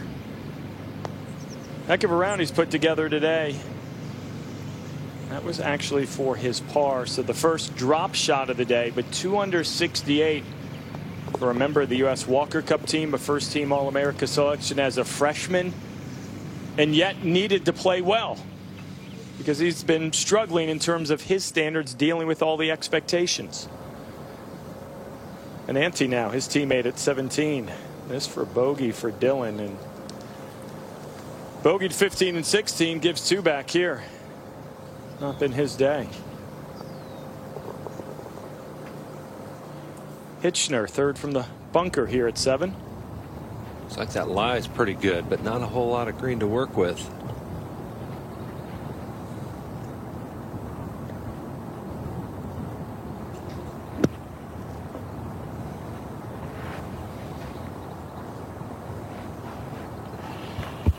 Still inside the top 10 as an individual. Goes to our theme all week. The Pepperdine's really deep and really talented. Henry Shimp on the tee at 18, 4 under on his round today. Be a real confidence building day for him if he can make par, maybe even birdie here. Stay there now. You like it a little lower though. Good tee shot. And one of his good finishes at the 2017 Palmetto Amateur. Strong field and finished sole possession of second place for Henry Shimp. Now over at 16, Carl Phillips playing his second into the hardest hole in the golf course today. A breeze back in his face. That might help the player here kind of hold it up a bit here. 171 yards off the downslope.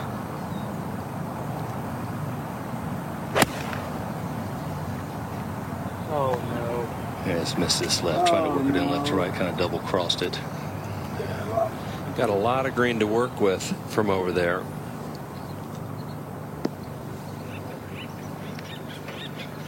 Larry, what does Carson Lundell have in? He's only got 160 yards, but it's just such a small shelf to be able to keep it in that back right portion. You got to be dialed in, not only your spin, but also your trajectory. Try to dial that yardage in here. Good look from above here. You can see there's not a lot of room. There's a huge slope to get to that top level. There is OB long there. If you go 12, 15 yards over the back of the green, there's OB back there. There's a penalty area to the right. Remember Highsmith yesterday was long and it hit into the mound right by the OB stakes and kept it in play. Sure did. At least 5. Yeah.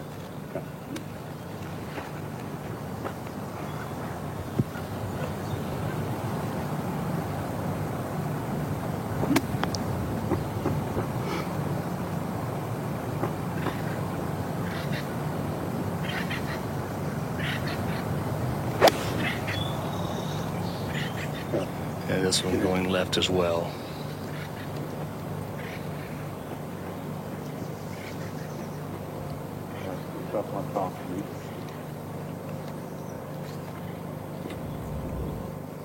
Look at the swing here.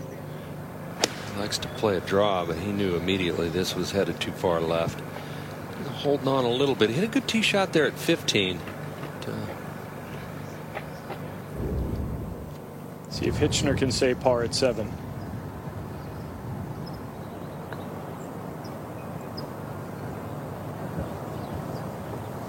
We'll drop him back to 1 under on the day, 1 under for the week as well.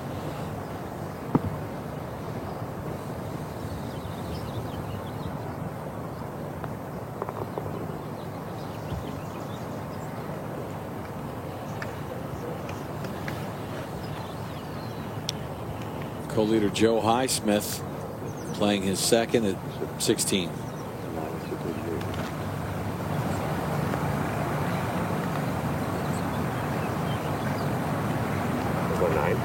Like with this breeze, it's more like a 9. Can we hit this 50?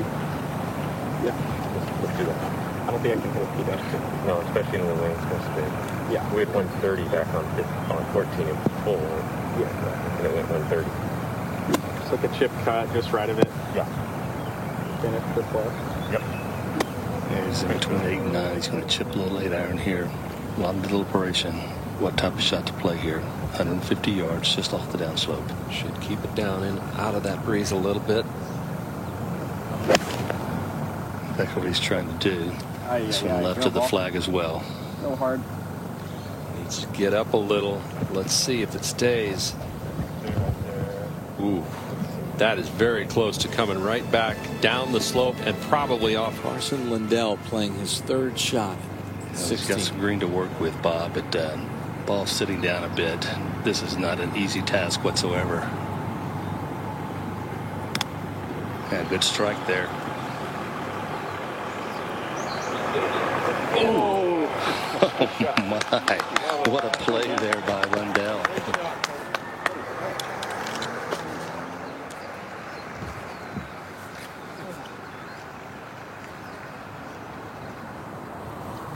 Moment ago, Oregon's Gregory Solhog playing as an individual. His tee shot at the 8th. I've seen some good ones here at 8 today. Only 165.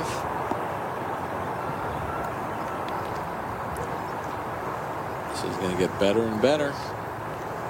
Going to get all the way to the hole? Almost. Great shot. Carl Phillips with his 3rd at 16. Yeah, much better lie than what we saw from Lundell, but he still has all that green to work with.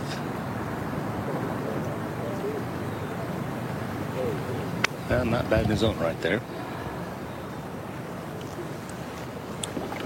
Derek Hitchner coming off that bogey at 7 on the tee at 8. His 17th hole of the day.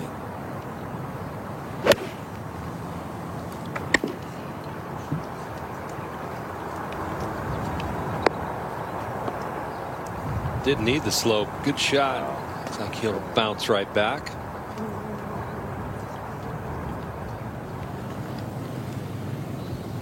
Joe Highsmith, lengthy birdie putt at 16 for the outright lead. Well, they got a good read from the little pitch shot from Lundell. He's just lucky to stay on the proper level here. Nice lag putt, though. There have been 10 scores at 16 today of double bogey or worse. It's one of the reasons why the scoring average is so high, but it has really been a tough hole. Par is a good score.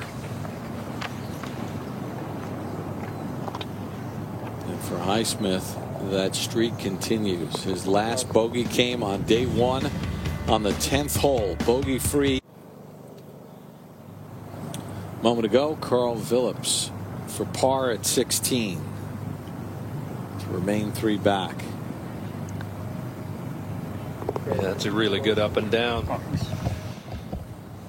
Tell you what, he's had some great par saves over the last couple of holes.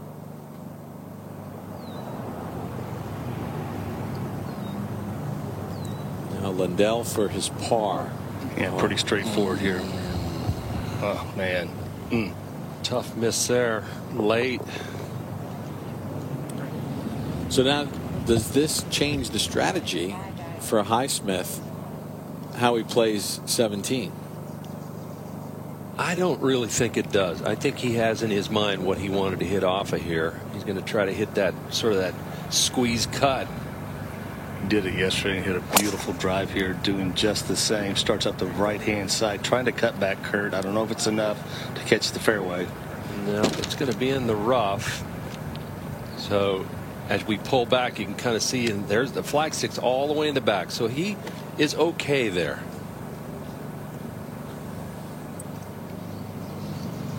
Moment to go at 18. Henry Shimp for birdie.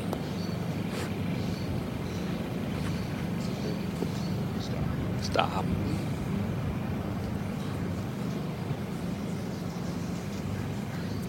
Playing alongside Clay Fagler for his par.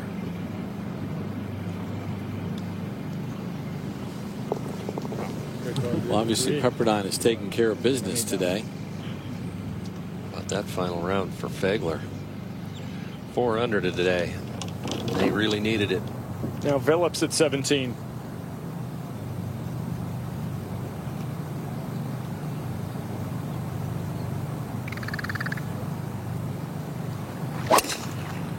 Also going to try. This starts up the left and turning left, headed toward that out of bounds. Didn't see it come out of there. There it is. He got unlucky. There's a hillside there. It could have easily bounded out of there. That's about the 4th driver on this back 9 that I've seen. There's a trend. Way left. It's not a good one, and there are the stakes, so you can see clearly out of bounds for Carl Phillips with that tee shot.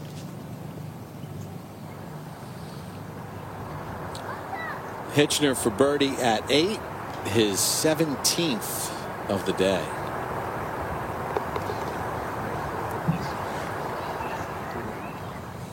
Lundell at 17. See what he can do. And that was less than driver. This is way left, guys. Boy, this needs to hit soft. Oh my goodness. That's what I was talking about, the slope. I mean, lucky, but there's a lot of slope over there. Low left, stayed up there for a good 5 seconds in our vision. It sure did. And I'm certain, you can see, you can breathe now. Carson. Oh my goodness.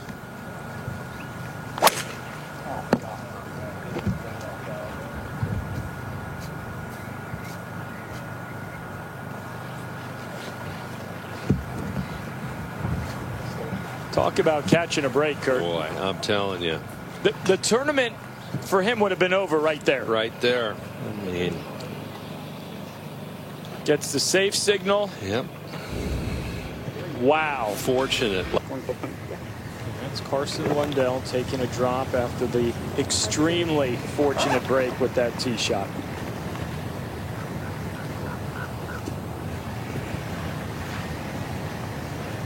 Well, there haven't been many birdies here. He needs one right now. Only 3 players all day long have made birdie at 17. So he's going to have to hit one heck of a shot.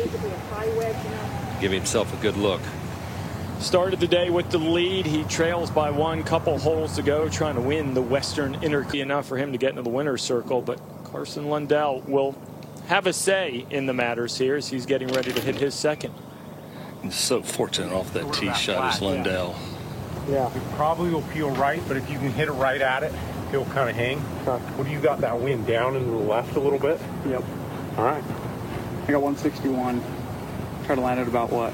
145 more or less. Okay. And what's the wind? How much is it helping with that rough out of the lot? Is that going to hop? Yeah, it's like definitely going to. I'm not going to hit it very hard though. Okay.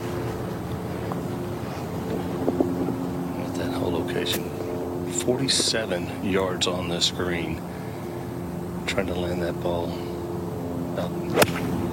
Oh, see ya. Holy cow. Ball came flying out of that this thing jumped lie so right hard. here. Oh Shut my it God. down again. His wedge play is going to end up what's costing him here. Remember the wedge that he hit at 12 was way long left, just like that was. Up at 18, Dylan Menanti for birdie. 3 over on his round today.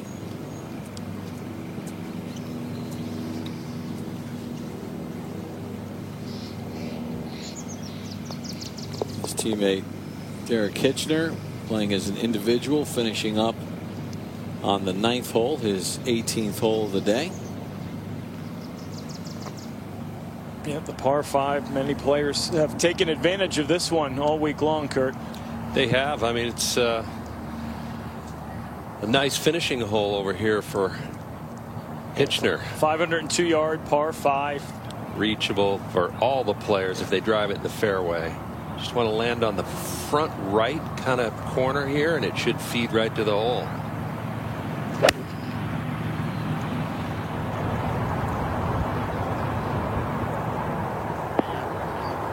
Just missed that slope. That lands up a little, maybe 4 or 5 yards. It should have gone forward and left. Now back over to 17. Phillips. And his first shot after his tee shot went out of bounds left, just 91 yards.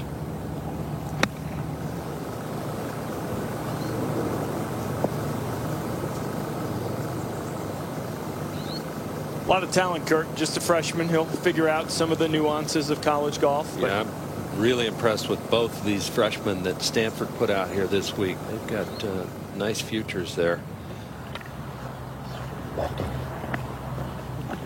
Michael Beard, head coach at Pepperdine, alongside Joe Highsmith. 9th year as the head coach at his alma mater.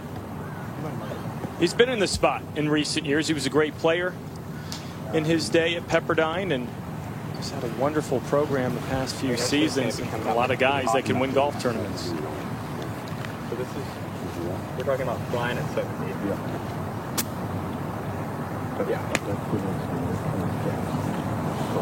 Yeah.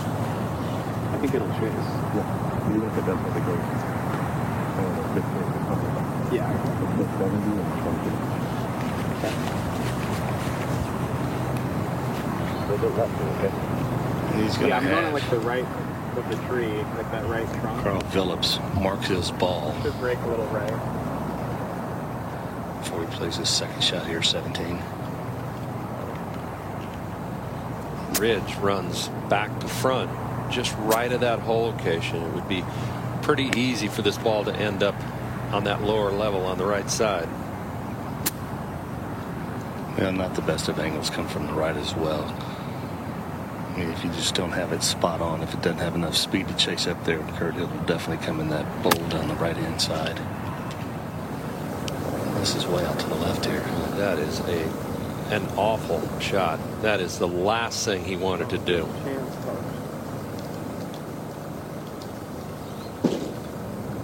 Boy, they talked it all through, Kurt, and wouldn't have expected this. Well, I guarantee you, Coach Beard didn't tell him to do this.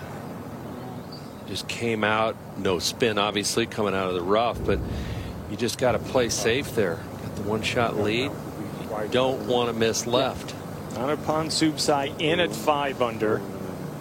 He's watching what Lundell has done the past couple of holes. You mentioned it, trying to win. How much of this can be nerves that you don't have that experience of seeing it through before? Got to be some of it. I mean, you know, you've got your coach standing right there trying to help you through that shot. And, you know, yeah, you'd love to get it close, obviously, but you just, the last place you don't want to be is over there in that left rough, trying to get it up and down when you're trying to win for the first time.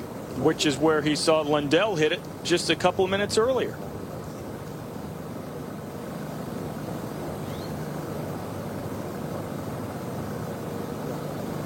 Want me to go? If you're ready, sure. Go ahead. So Beard checking it out with Highsmith. Lundell wasting very little time. You know, his ball's on the upslope, and, you know, there's a little valley ridge just left for the green. He doesn't have to contend with that little valley ridge. He can just run up like he's done here. Come How on, about break it? it. Oh, What a play there. Oh my gosh.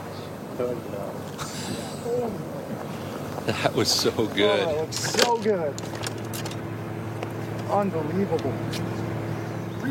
Caught the break of the week, perhaps, with his tee shot, staying inbounds. Hit his second long left, and how about this for his third? Come on, baby. Picked out a spot. Come on, break in there. The side of that hill and hit his spot on the fly. Really good. Come on, baby. Come on. Come on, break him in.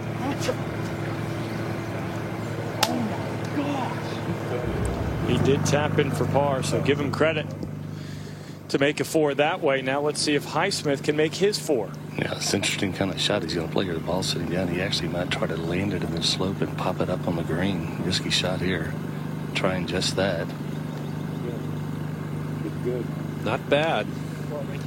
There was some pressure on him there to come up with something after what Lundell just did. Par putt his lead. Putting back up the hill. Just a little bit of movement.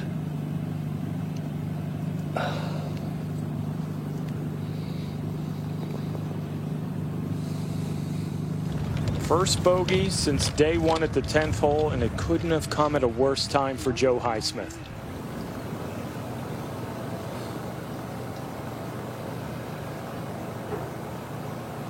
Puett Anupan Subsai 66 in at 5 under. Lundell just made a wonderful par at 17 to stay at 5 under as we watch Phillips here for double bogey. And the first bogey in 43 holes for Joe Highsmith. His lead is gone. Now a 3-way tie at the top as they head to 18. Over on the other side of the golf course, Derek Hitchner hit an indifferent third. This a long birdie putt to get in at 3 under.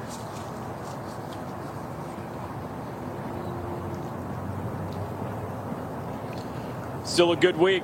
That one remaining for 68. Be a top 5 finish for Hitchner as he's playing as an individual for Pepperdine this week.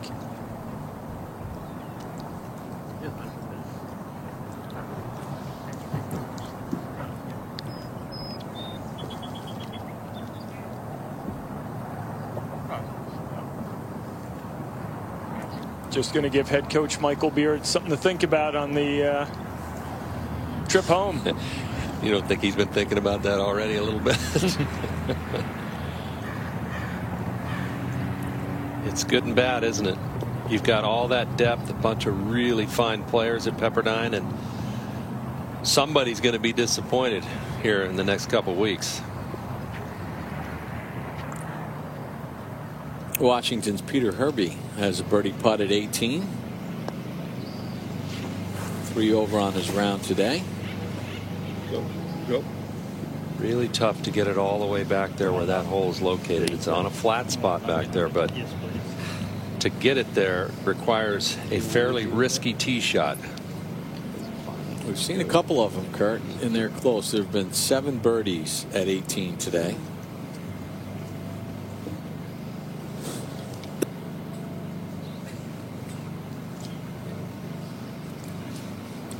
Stanford Barkley Brown has a par putt.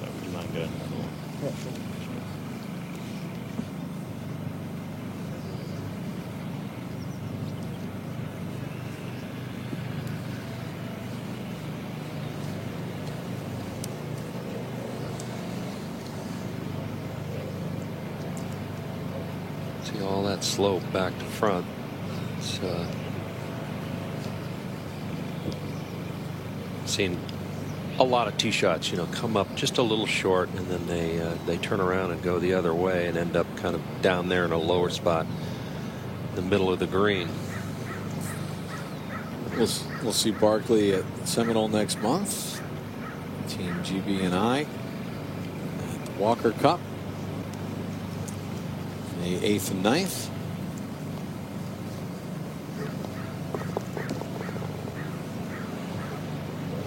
That group finishes up on the green at 18. The final group waits on the tee at this par 3 finishing hole. And there's Joe Highsmith and Pepperdine assistant Blaine Woodruff. When we talk about Pepperdine's success and how good they've been, it's not just the head coach Michael Beard. Blaine Woodruff, one of the best assistants in the entire nation. You can only be with one player, Kurt.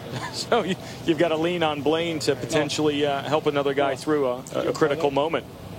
And the reason that you're seeing Woodruff there with him is that he's been standing on the tee with the Pepperdine players, watching each of them and what club they're hitting and how far into the green it's landing. So he has all the knowledge on the tee shot That's why Coach Beard was not there advising him on that tee shot. Because he can facilitate some information, what some of his teammates have done, what they've hit, what the wind's doing. They all know how far they hit it compared to each other, so it should be pretty helpful. And then on the flip side, as Carson Lundell gets ready, there's Bruce Brockbank, longtime head coach at BYU. Assistant Todd Miller has been with Lundell every step of the way. It's where these coaches earn their keep, earn their paycheck to see if they can bring a guy home.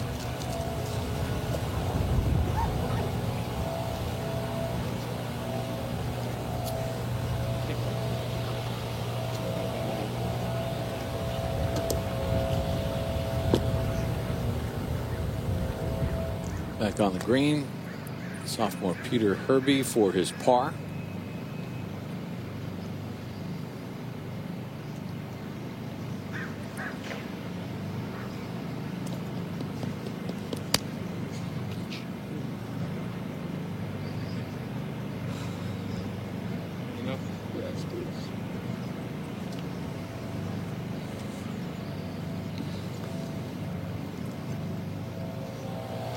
Talk about strategy here. We have a three-way tie at 5 under par.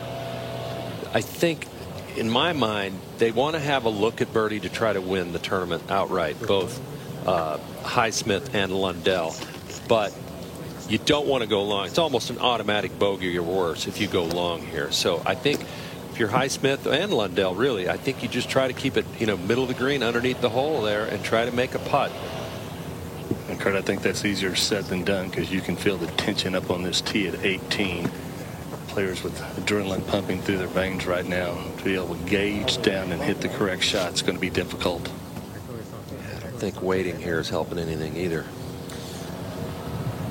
Kurt, is it still an advantage to be going first in this situation? I think it is. I mean, well, they're going to see Woolsey here first as well. So I think that's a huge advantage. Yeah, gives them a look. Woolsey. They'll be looking to see how that ball reacts when it lands, Billy Ray. No doubt in it. Depending on the trajectory too, there's a little bit of breeze up there, and see how the ball reacts in the air as well. Yeah, it's better. You want to make sure.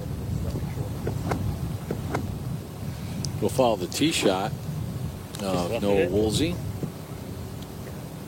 presented by Top Tracer Technology, powered by Topgolf.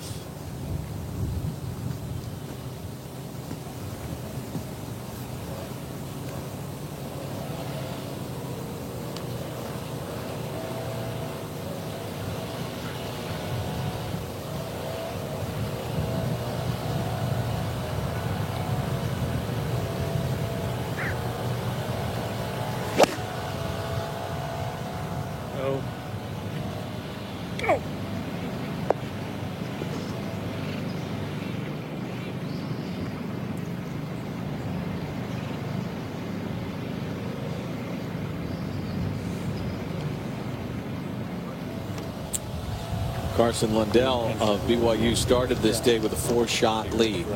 He's 1 over on his round today. Clutch par save at 17. Assistant coach Todd Miller went in to get a look at the club.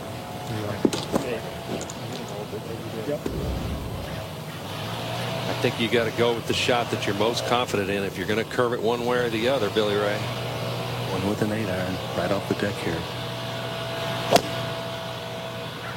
Oh, good looking swing here. On a great line. That's a quality shot in my mind right there. I mean, he may make that. You just never know. You just cannot go long. Yeah, they like that one. So you don't like the Bruce Arians, the head coach of the Buccaneers? No risk it, no biscuit here for Hightower?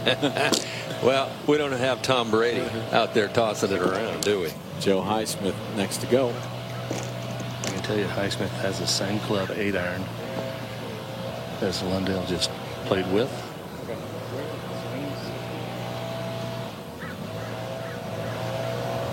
All right, we're going to follow the tee shot of Joe Highsmith. There, it looks like it's Top Tracer Technology, powered by Topgolf.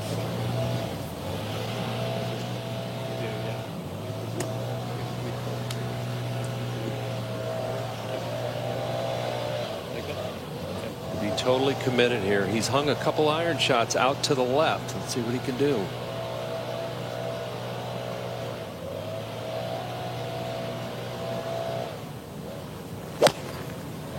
Not this one. This is a fantastic line, Kurt. Just a little left.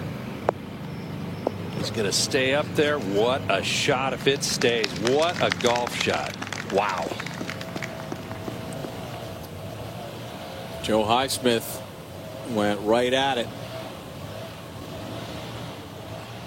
Well, let's take a look at the top tracer shot zone at the par 3 18th. We got one off to the left via the parked cars, but for the most part, a little bit more online today. Kurt Byrum and Kurt, we'll take a look at Carson Lundell and Joe Highsmith. They hit terrific shots, almost identical. One from the left side, one from the right side. Obviously, Highsmith, his turned out a little bit better. Took a big hop. He landed a little further into the green. Both these players with a chance to win hit good shots in here. This finish, I'll tell you, it's a really tough finish today. Here in round 3, the 3 toughest holes in the golf course, 16, 17, and 18. So no bargain coming in. Noah Woolsey of Washington with this birdie putt. Yeah, really slow coming back up the hill. We'll turn from right to left.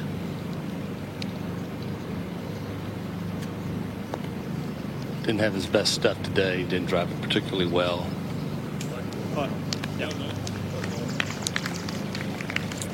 Nice judge of the speed there.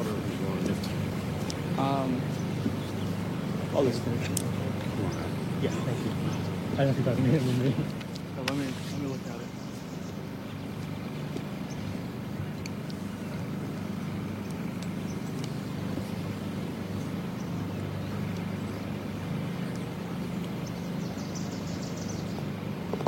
Senior with par at 18. Disappointing day with a 3 over par today.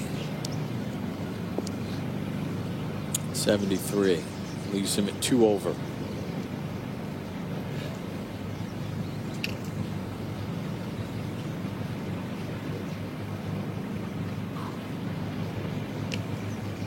Pasatiempo will do that to you.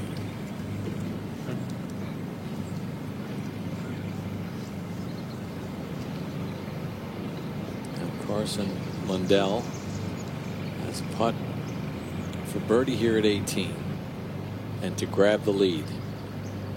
It's not easy, especially with the pressure on, to get it all the way up to the hole going up this slope. I'd love to see him get it there, though. Great putt. Man, that looked at it. Well, very, very well done there by Carson. Speed was great.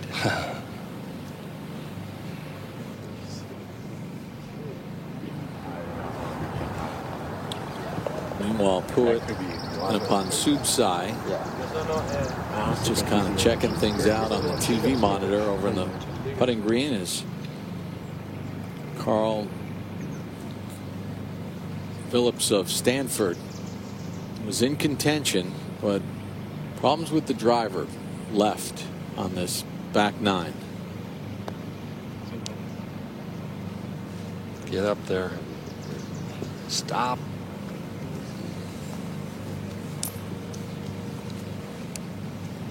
That's something he can fix, that driver. It's good to know that that's the shot he needs to fix under pressure. That's what you find out. So now Joe Highsmith has this putt for the win. Kurt, does this help that he's a lefty with the break on this from left to right? I would think a little bit. It's just a really. Okay, look at what do you like for this line? Like, I feel like it's. Try to listen. Right, because most right-handers like a hook putt. Okay. You want higher? Still like a little bit higher. I like the coach's telling. I do think it's a little bit of an advantage, but I like Billy Ray. What the coach was trying to convince him that he needed to go a hair higher, because what we've seen is almost everyone is having trouble keeping it on that top side and dying it in. Yeah, in this situation, you're looking for a maximum amount of break, get it out there, and then let the ball just feed in. Highsmith for birdie at 18 and the win.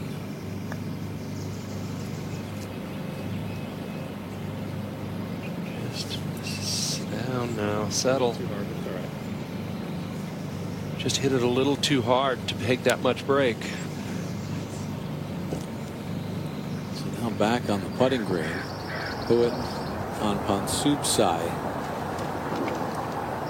What were you doing in Jamaica? He's going to get a watch at this. That's on a little bit of a delay, so he doesn't know just yet.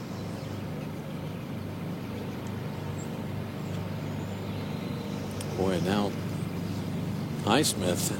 I mean, this has a lot of work left for his par. Yeah, the only good thing about this putt, Curtis, is it's actually back up the hill. Now you have to gather your nerves. Yeah. Put that behind you and make a confident stroke. Yeah. 43 straight holes without a bogey, and then a bogey at 17. Trying to avoid a bogey here at 18 to get in a playoff.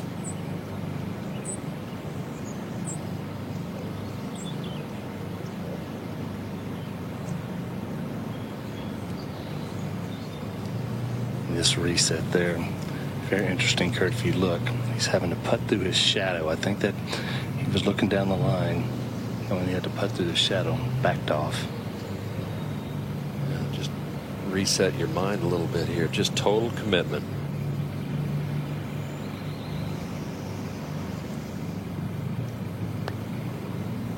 Okay. You bet. Well Play done there. Yeah. Joe Highsmith looking for his first collegiate win.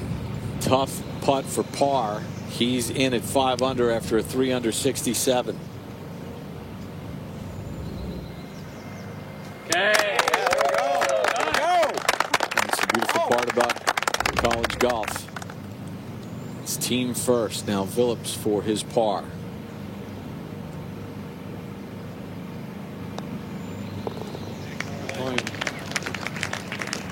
Good showing by Carl Phillips. Despite some of the problems down the stretch, shoots a 1 over 71, but right in the mix.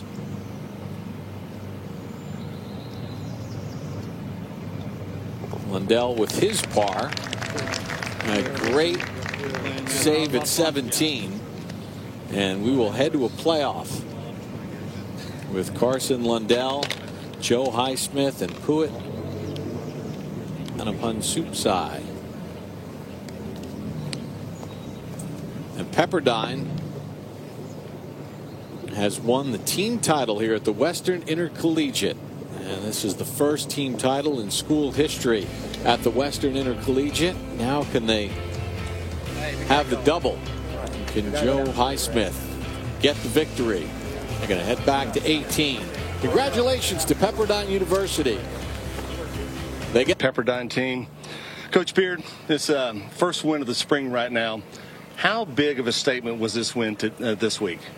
Well, it was big for us. I mean, we been kind of trending, so hoping coming in here that we brought our stuff, and it was great to get out here with the victory. You got one of your players now in a individual title for the Western Intercollegiate. What's the mindset right now, Joe Highsmith, as he makes his way back to 18? Well, Joe's probably feeling some things he hadn't felt in a while. You know, he hasn't won in college, so this is a big moment for him. But I think he's super, into the game right now in the shot, and looking forward to stuffing this on 18 here. All right, Coach. Congratulations. Great playing. Thank you. All right, guys. Congratulations to Coach Beard and the entire Pepperdine Waves. Who it first? Okay. Who's second? Who it first? And then who's second? Carson and then Joe. Carson will be second, then Joe. So Puett Guys, we're going to play Ponsubsai. 18 first. San Diego State will go If we're first. still a tie, we're going to play 18 again. Then we're going to go 10, 17, 18. That's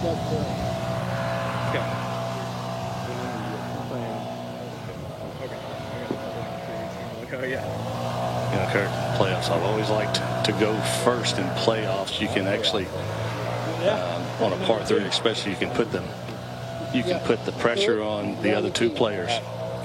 Totally agree. Get up there and hit a good shot, put some pressure on those guys. You never know. Kurt, how hard is it for Puett, considering that, you know, he's been warming up, but he's been watching for a while? He finished a long time ago. He finished a long time ago. Yeah, it's he was hitting plenty of balls to stay warm, but his mind had kind of left the competition for a little while. So that's the important thing. He's a veteran, though. He made it, you know, one of the All-America teams this past season. So this guy has a ton of game. Very focused. He predominantly likes to work the ball right to left and has a really high trajectory on his shots. He teed off 1 hour and 15 before that last group. Down. Good line. Yeah, coming just a little left. This will probably funnel back off that slope and into the middle of the green. Same spot, probably.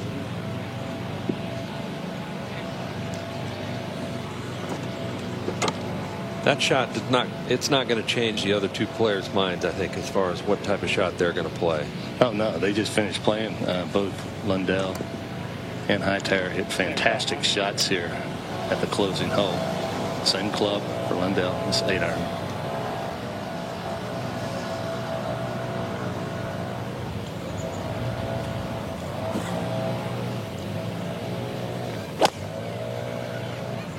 Same line, a little breeze back and face. Got to get up just a bit. Okay. It's an 8-iron.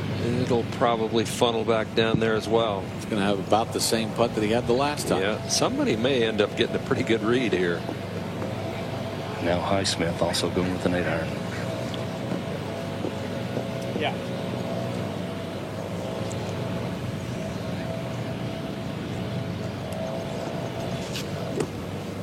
Joe Highsmith gave it just a little extra there on that last hole when he hit it hole high. Let's see if he can do it again.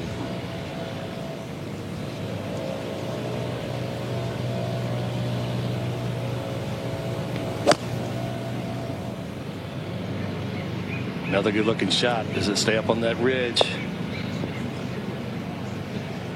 Well, they've all got a chance. They're going to, those last 2 players going to get a pretty good look.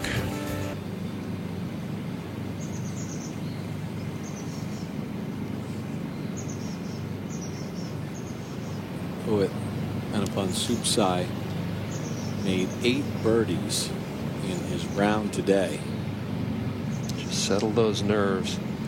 Try to get it all the way to the hole and let it have a chance. And that's going to be the tough thing, getting it up the slope. Got the speed, I think. Got a chance. Oh, no. Boy, that had to look good with about 3 feet to go. It did. It looked just like Lindell's putt.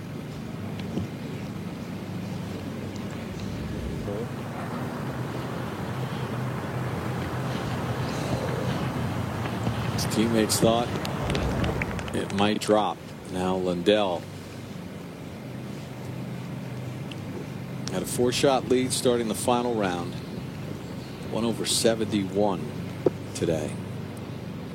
But a huge par save at 17, which helped him get into this playoff.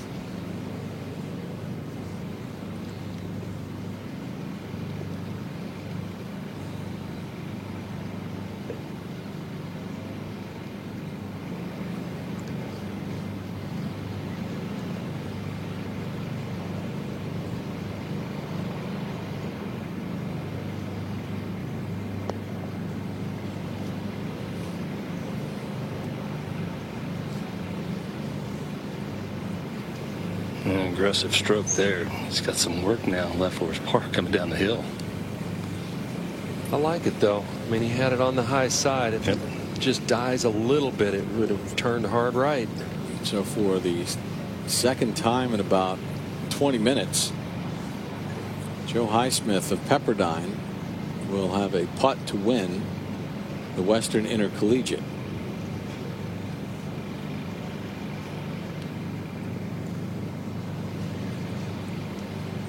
trying to win for the first time in college.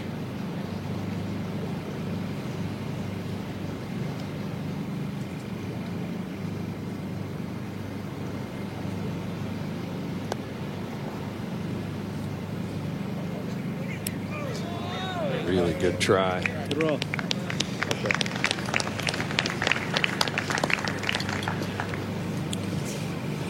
So if we remain tied, if they all make it, or two of them make it, we'll go back to the tee at 18, continue the playoff.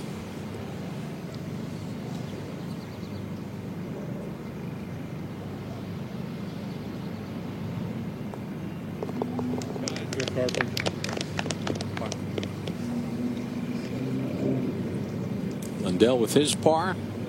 Highsmith next.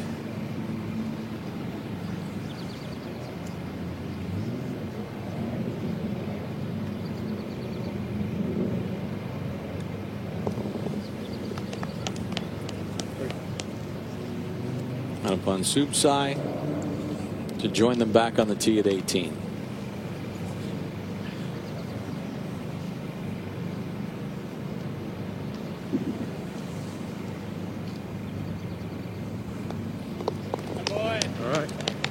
Par for all three players. They'll play 18 once again.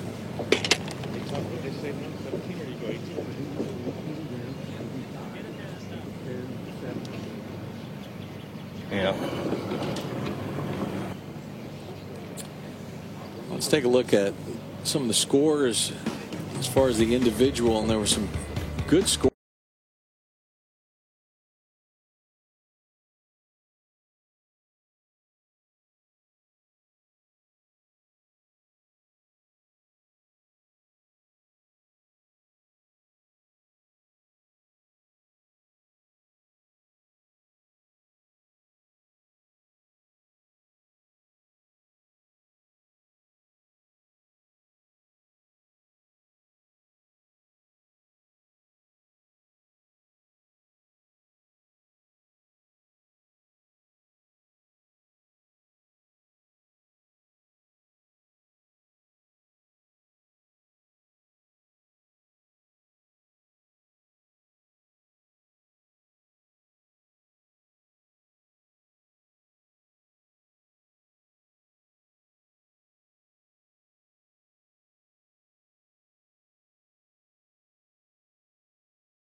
So they'll go with the same order, and Puett will go first.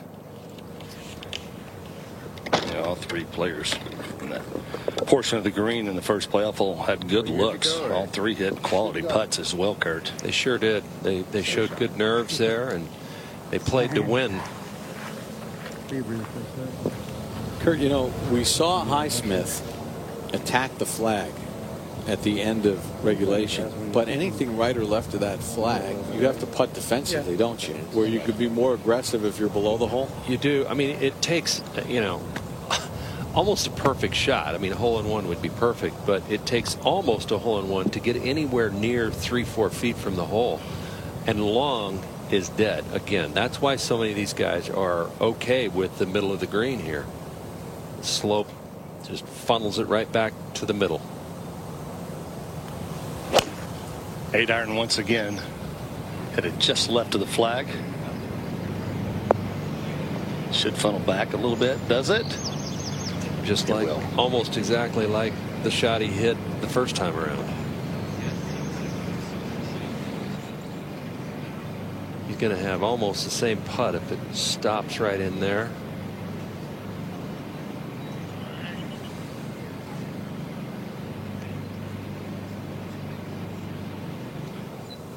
Carson Lundell next to go. 8-iron once again flights it down. This also left of the hole.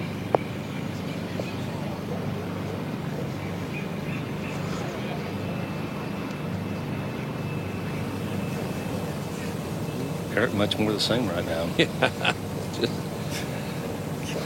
just the way this green is. All right, so if you're Joe Highsmith, he was aggressive on his last swing on the last hole prior to the playoff. You stay aggressive. This is interesting. He's teeing up a little more on the left-hand side. He might try to sweep a cut in there.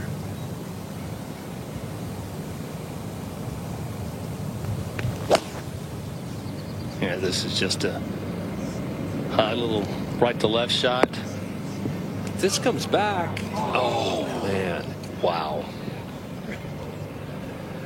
That was almost great. It was very close to being great.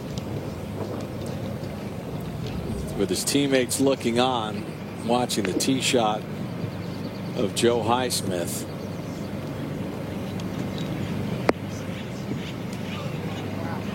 And the fact that it stayed up. They can't believe it. All it had to do was just come out of that. Carson, Liddell, Anupam Subsai will have the same putts they just had.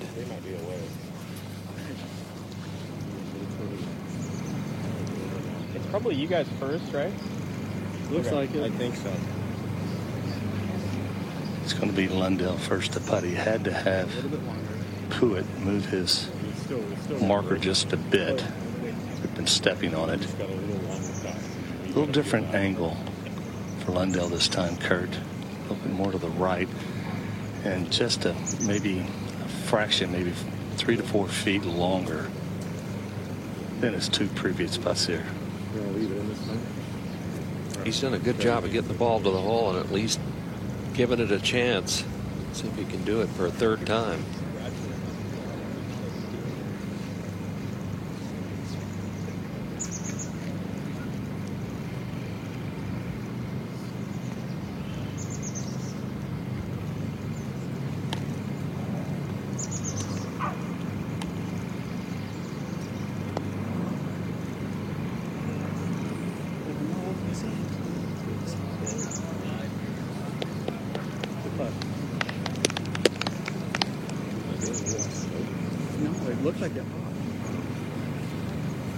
Heard Lundell say it looked like it hopped a little bit as it ran out of pace.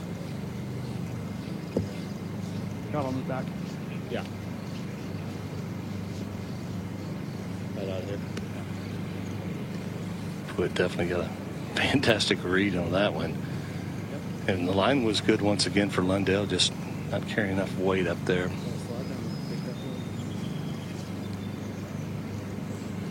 Almost surprised he's not having Lundell move his mark. It's got to be fairly close to the line, doesn't it? From that angle, that last part of the Lundell's putt kind of moved off to the right. I don't see it directly. If it's coming in, it's going to be coming in just from that left-hand side.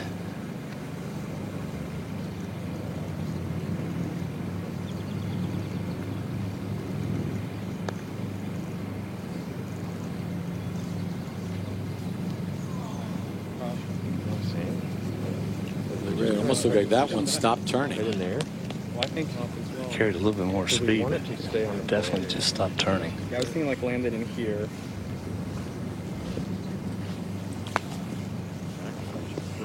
Well, Joe Highsmith has had 2 putts to win. He has this to win, but Hopefully it stays up high a little bit and a little bit.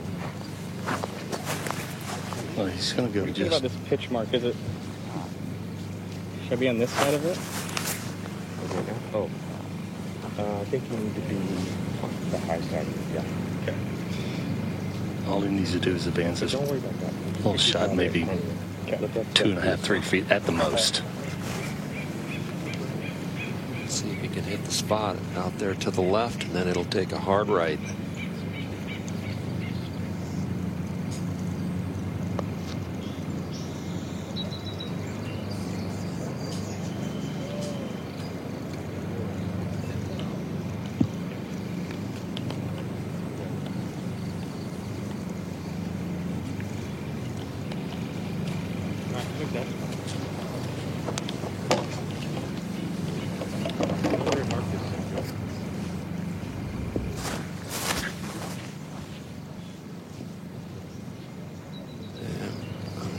Not sure.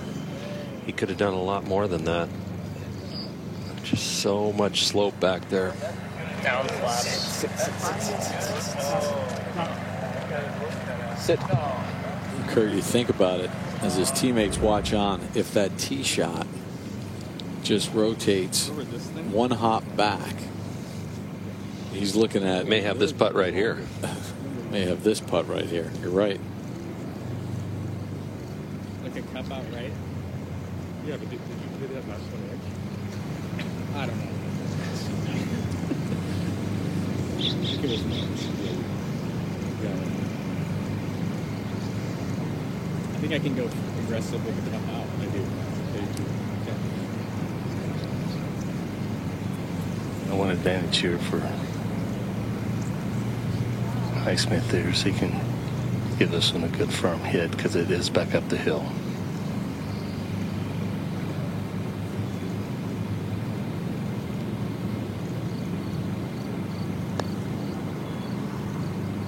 Wow. That walks it right in. What a par for Joe Highsmith.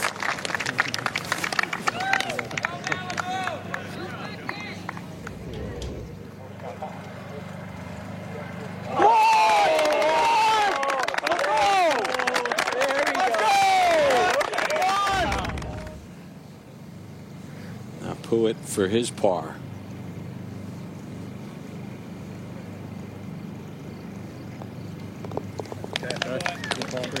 A lot less stress there.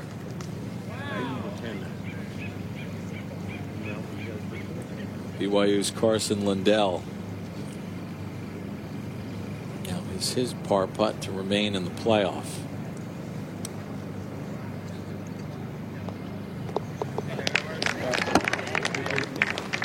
And they move on. Great putt.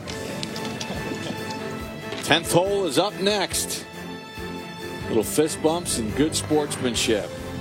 Joe Highsmith of Pepperdine with a clutch par save on the second playoff hole.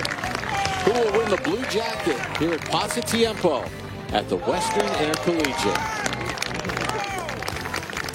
Anna Whiteley here in the Golf Channel studios. We will be getting you right back out to Pasatiempo in just a moment. You will not miss any of the individual playoff drama as all three players head to the third playoff hole. But right now, we're going to quickly head out live to Hawaii for a taste of the first round action of the LPGA's Lotte Championship. Problems on the backside, but there's so much room on the golf course. Gonna have a good look at birdie there, back up the hill. All right, primetime coverage of the LPGA Tour here on Golf Channel. It's round one of the Lotte Championship, and this is major champion Angela Stanford. Jerry Foltz is out there listening and watching. Yes, just their second hole, opening par on the first. Hit a good tee shot here. None of us expected it to end up in this position. Ball well below her feet, 104 yards, and just a little pitching wedge. Out to the right, safely on. Andrew's been struggling a little bit with a sore back that flared up. LPGA coverage will continue after this, but let's get you back out to Pasatiempo for the third playoff hole at the Western Intercollegiate.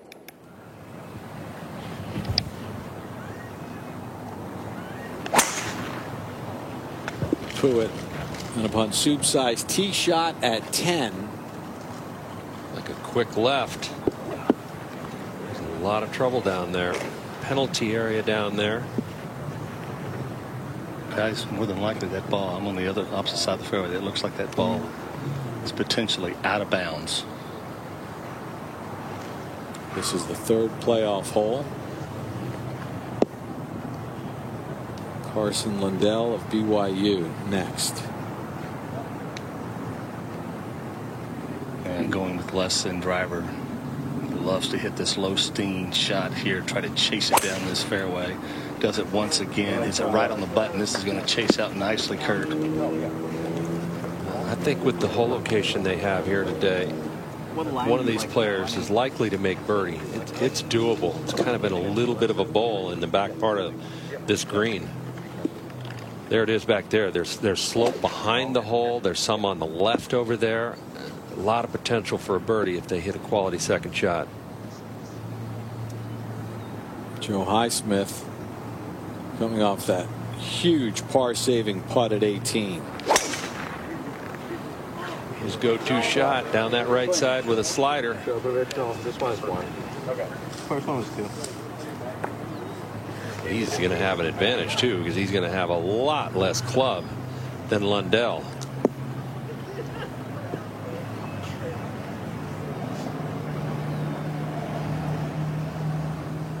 Pruitt is going to re-tee.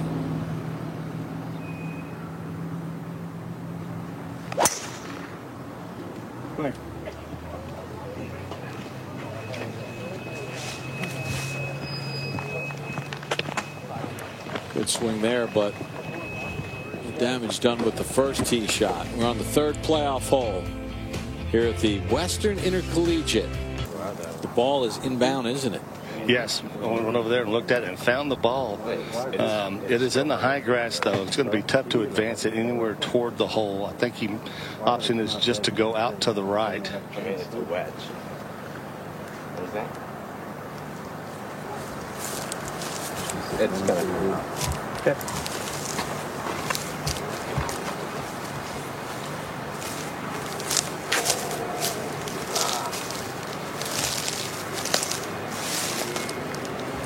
You gotta get steep on that. This is sitting down pretty good. You know? Just in the rough. Huh? Kurt, any way you can scratch out a 4 here, right? I mean, yeah, that's the goal.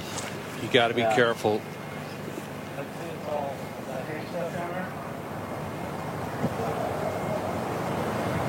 Wait, it's kind of flat.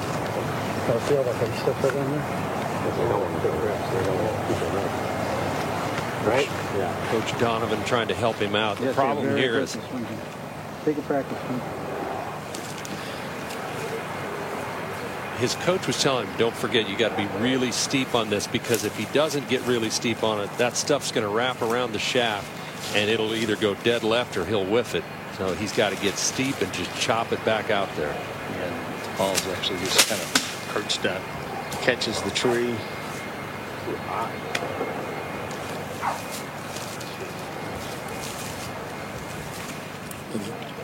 Kurt, it almost looked like it hit the tree and went right back into the tall grass. It may have. It did. It hit the. Yeah. Still have to look for it. There they were. Some 15 feet away from there.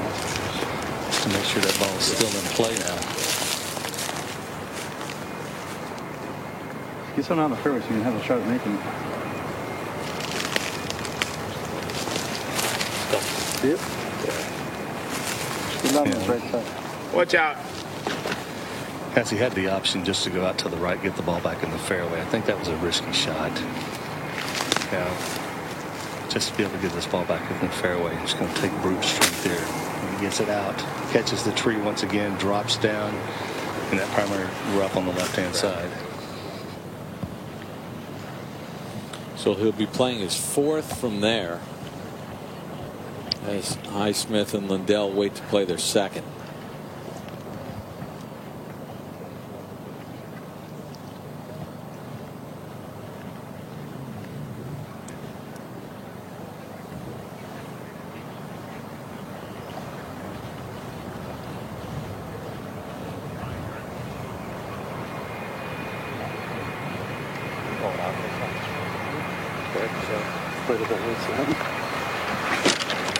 Take your time, do the number.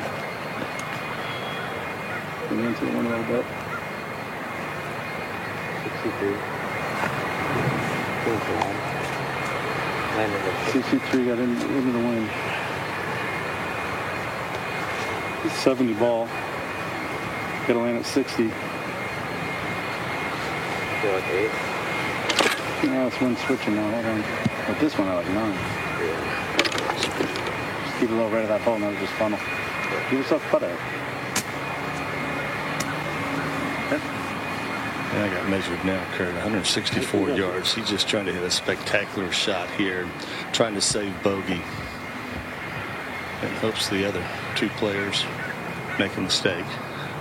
It would take a major mistake for them, but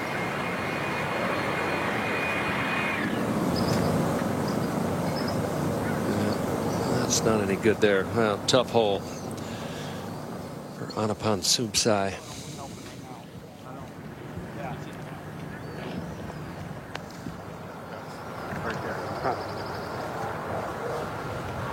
Carson Lundell. What was the final number, Doug? 150. After that's with 10 into the wind. Yeah. Okay. Little helping breeze here, 153 yards, ball well above his feet here.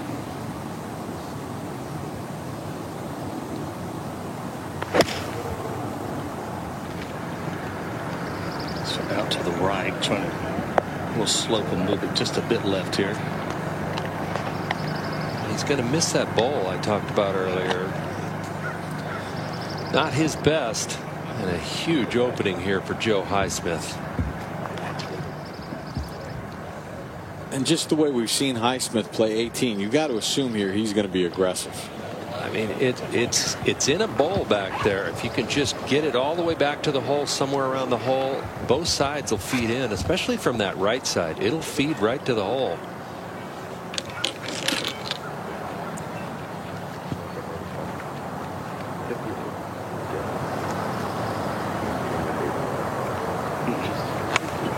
Let's say 107.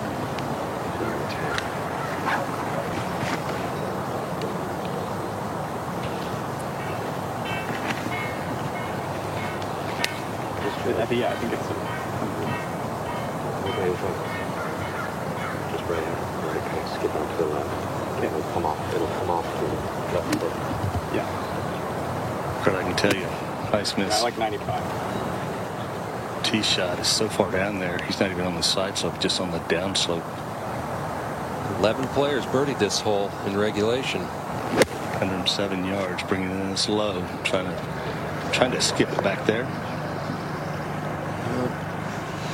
The fear of going long got to him a little bit.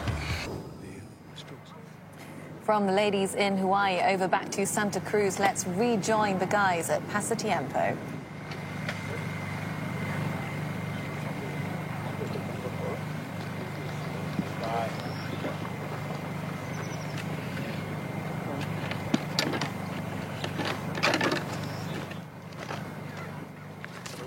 As we rejoin the guys on the third playoff hole at Pasatiempo, playing for that individual crown at the Western Intercollegiate.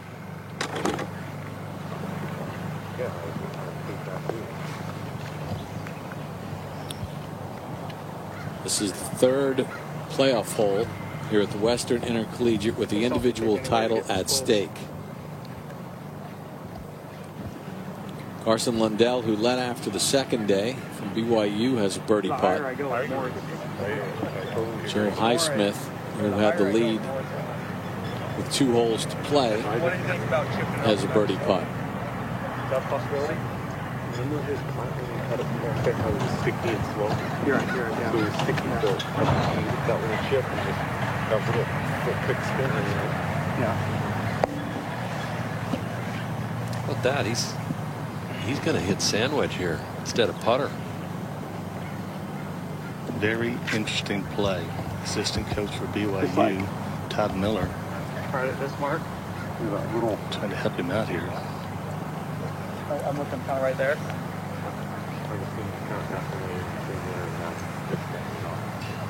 Okay. Yeah. Try to take some of the break out of it by going over it with this club, rather than putting it and then having it really rip hard left. Well, you got to catch it perfect if you can do that, because it's going to check a little bit, hopefully.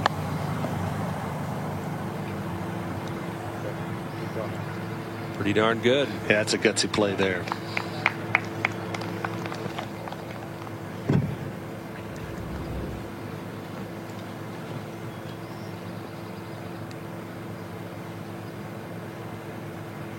Really well done.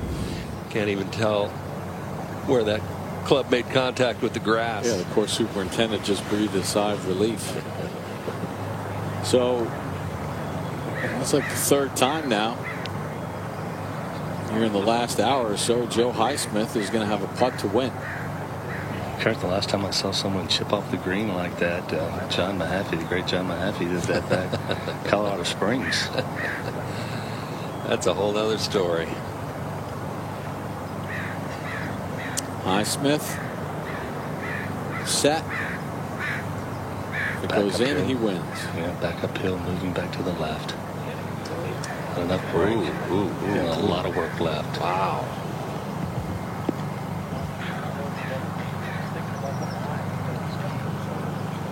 Kurt, where he was with his second shot, he had to make a better shot, didn't he? Yeah. Nerves are getting in the way a little bit there for Joe Highsmith. That second shot should have been a lot closer to the hole. And now Anapan Subsai for double bogey.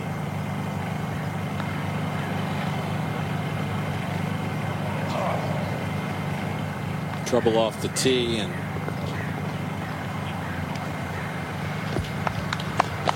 a senior from San Diego State made a run. He made 8 birdies today in shooting 4 under 66.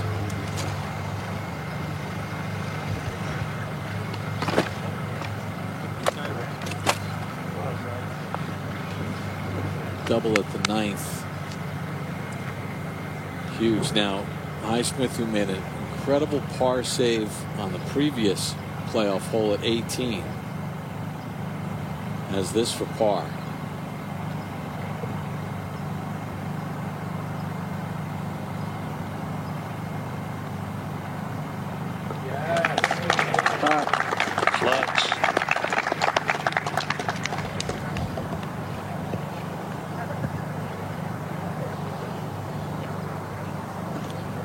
So Anapan Subsai officially eliminated. Now Lundell for his par to extend this playoff.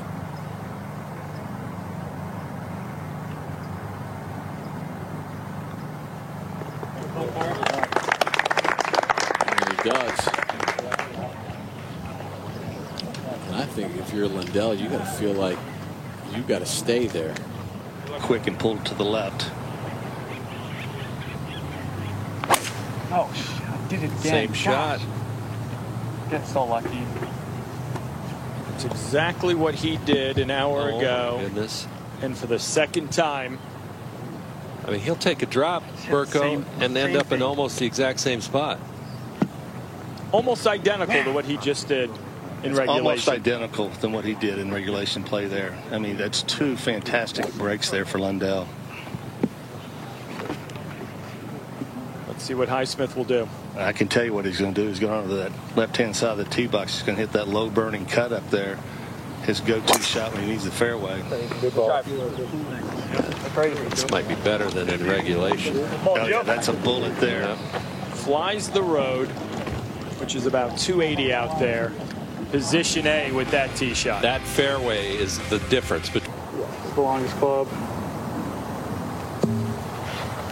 Purple, you think about that too, and the up and down that he had here over the green, long left to save his par.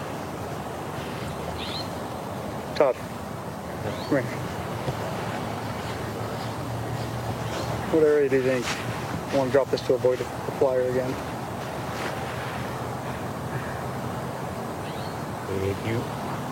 I would take that club length and I would try to get it to, I don't know how far you can get it over here, but I'd get it on the little thinner stuff right there. That's good as well. Yeah.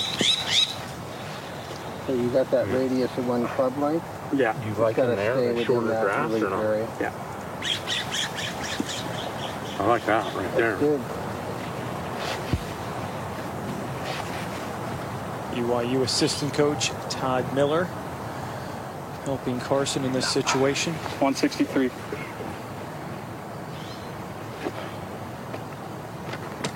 .162 I got. It's 2 uphill, so you got 164. I mean, I think you still got to try to land this about 15 20 paces short of it. I agree for sure. So I think you got to land it at 144, and then the wind's helping. I think it's helping about 8. Yeah. You know? I'm good with that. It's Just going go right down up and right to the left. It's going to make it go left. Yeah. So, you know, a final number, you know, I'm thinking right around like a 136. Yeah, okay. I was going to say 135. So, try it at that camera. You got a 50 degree? Yep. Yeah, I like it right at that camera or right edge of that camera. Okay, sounds good. Okay. All right, all set to go here. 50-degree wedge, 163 yards, playing more like 135 where they're trying to land the ball. Good shot. Way to go. It's going to be a long putt. And when they dropped it in that lie, they wanted a lie where he wasn't going to hit a flyer, and he certainly got that.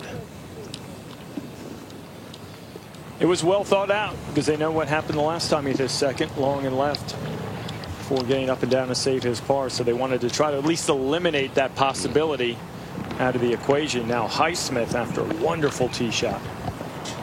Well, he has gone up to the green. He and Coach Beard just surveying the situation. And regulation, when Highsmith met the green to the left, he was coming out of the rough. He's got a perfect lie off the upslope, 95 yards. He's going to have Lundell mark his ball, but this is a situation, I think, where he just has to play the correct shot, but be somewhat aggressive. He's going to be able to control it with some spin. Try to end this thing right here.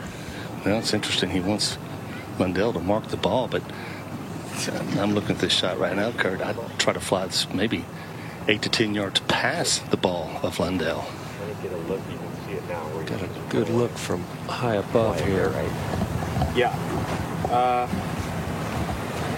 Check. This is 95 yards, so I'm fine with going over the slope for landing that. Yeah. Because I mean, this is almost a full length. Yeah. I might hit this more like a normal shot and just go just right of it, like a 3/4 58. Like a 90. Yeah, like a 90, 88 to 90. Yeah. Full right of it.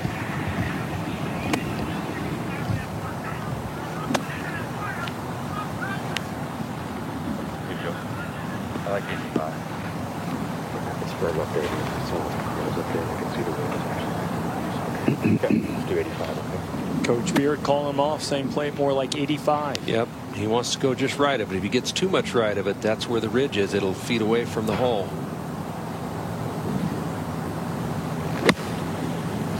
Ay, ay, ay.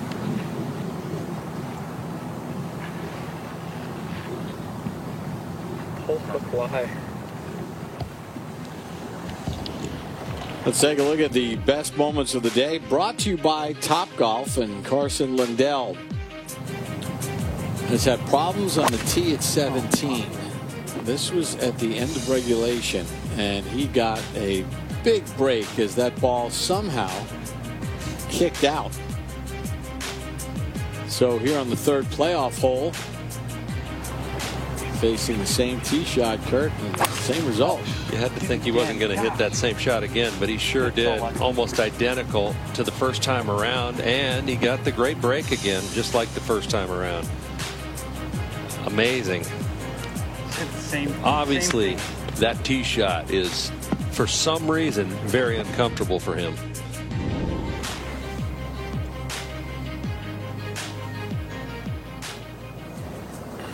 Kurt, one of the storylines here, though, is now in back-to-back holes.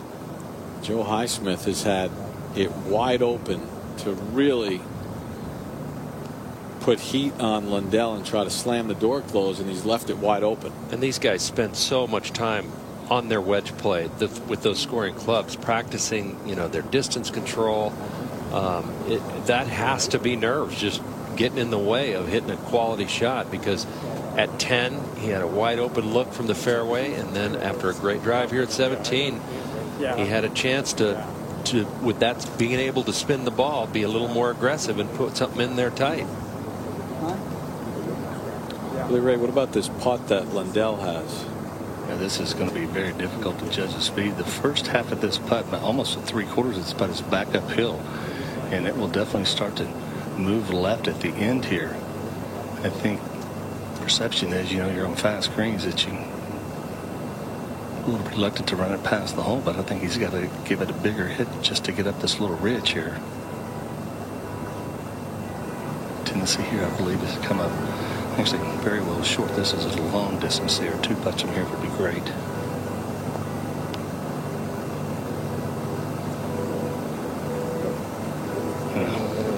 well short. Pull it is good. Anyone say anything on the pace? Is it? No. To me, it looks a little slow. Every question I'm going to do, it's slow. Yeah, it's so slow. It's going to be going like that. It'd be a cup out, right?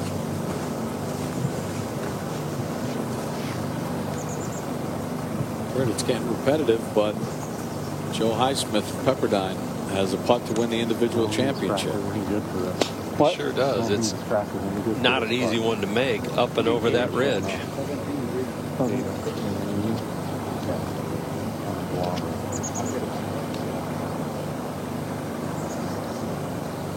Pepperdine's only win at the Western Intercollegiate in the individual was Jason Allred in 2000. They've already captured their first team title today. Can they complete the sweep? Highsmith for birdie in the win.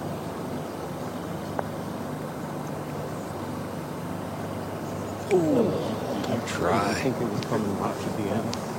I thought coming up the hill. I mean, Start to straighten out. I think so. See, with no strike, I played the strike center. He was certainly aggressive with it.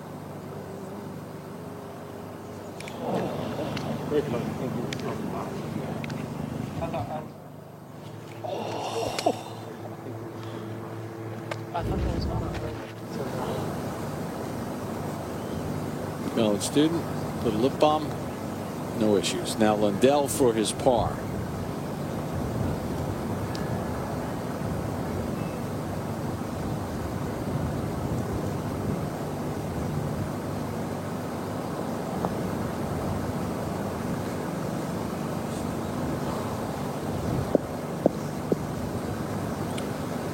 Missed tee shot.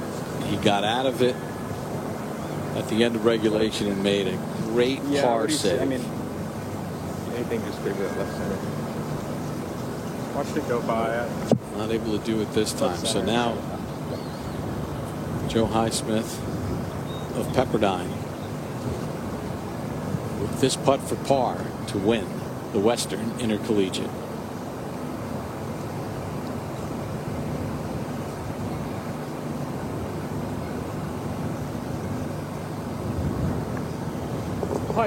And there it is. Joe Highsmith of Pepperdine completes the sweep. They win the team championship. And Highsmith wins the individual to pick up his first college win. And it comes at storied Pasatiempo in the Western Intercollegiate. We'll get him right now.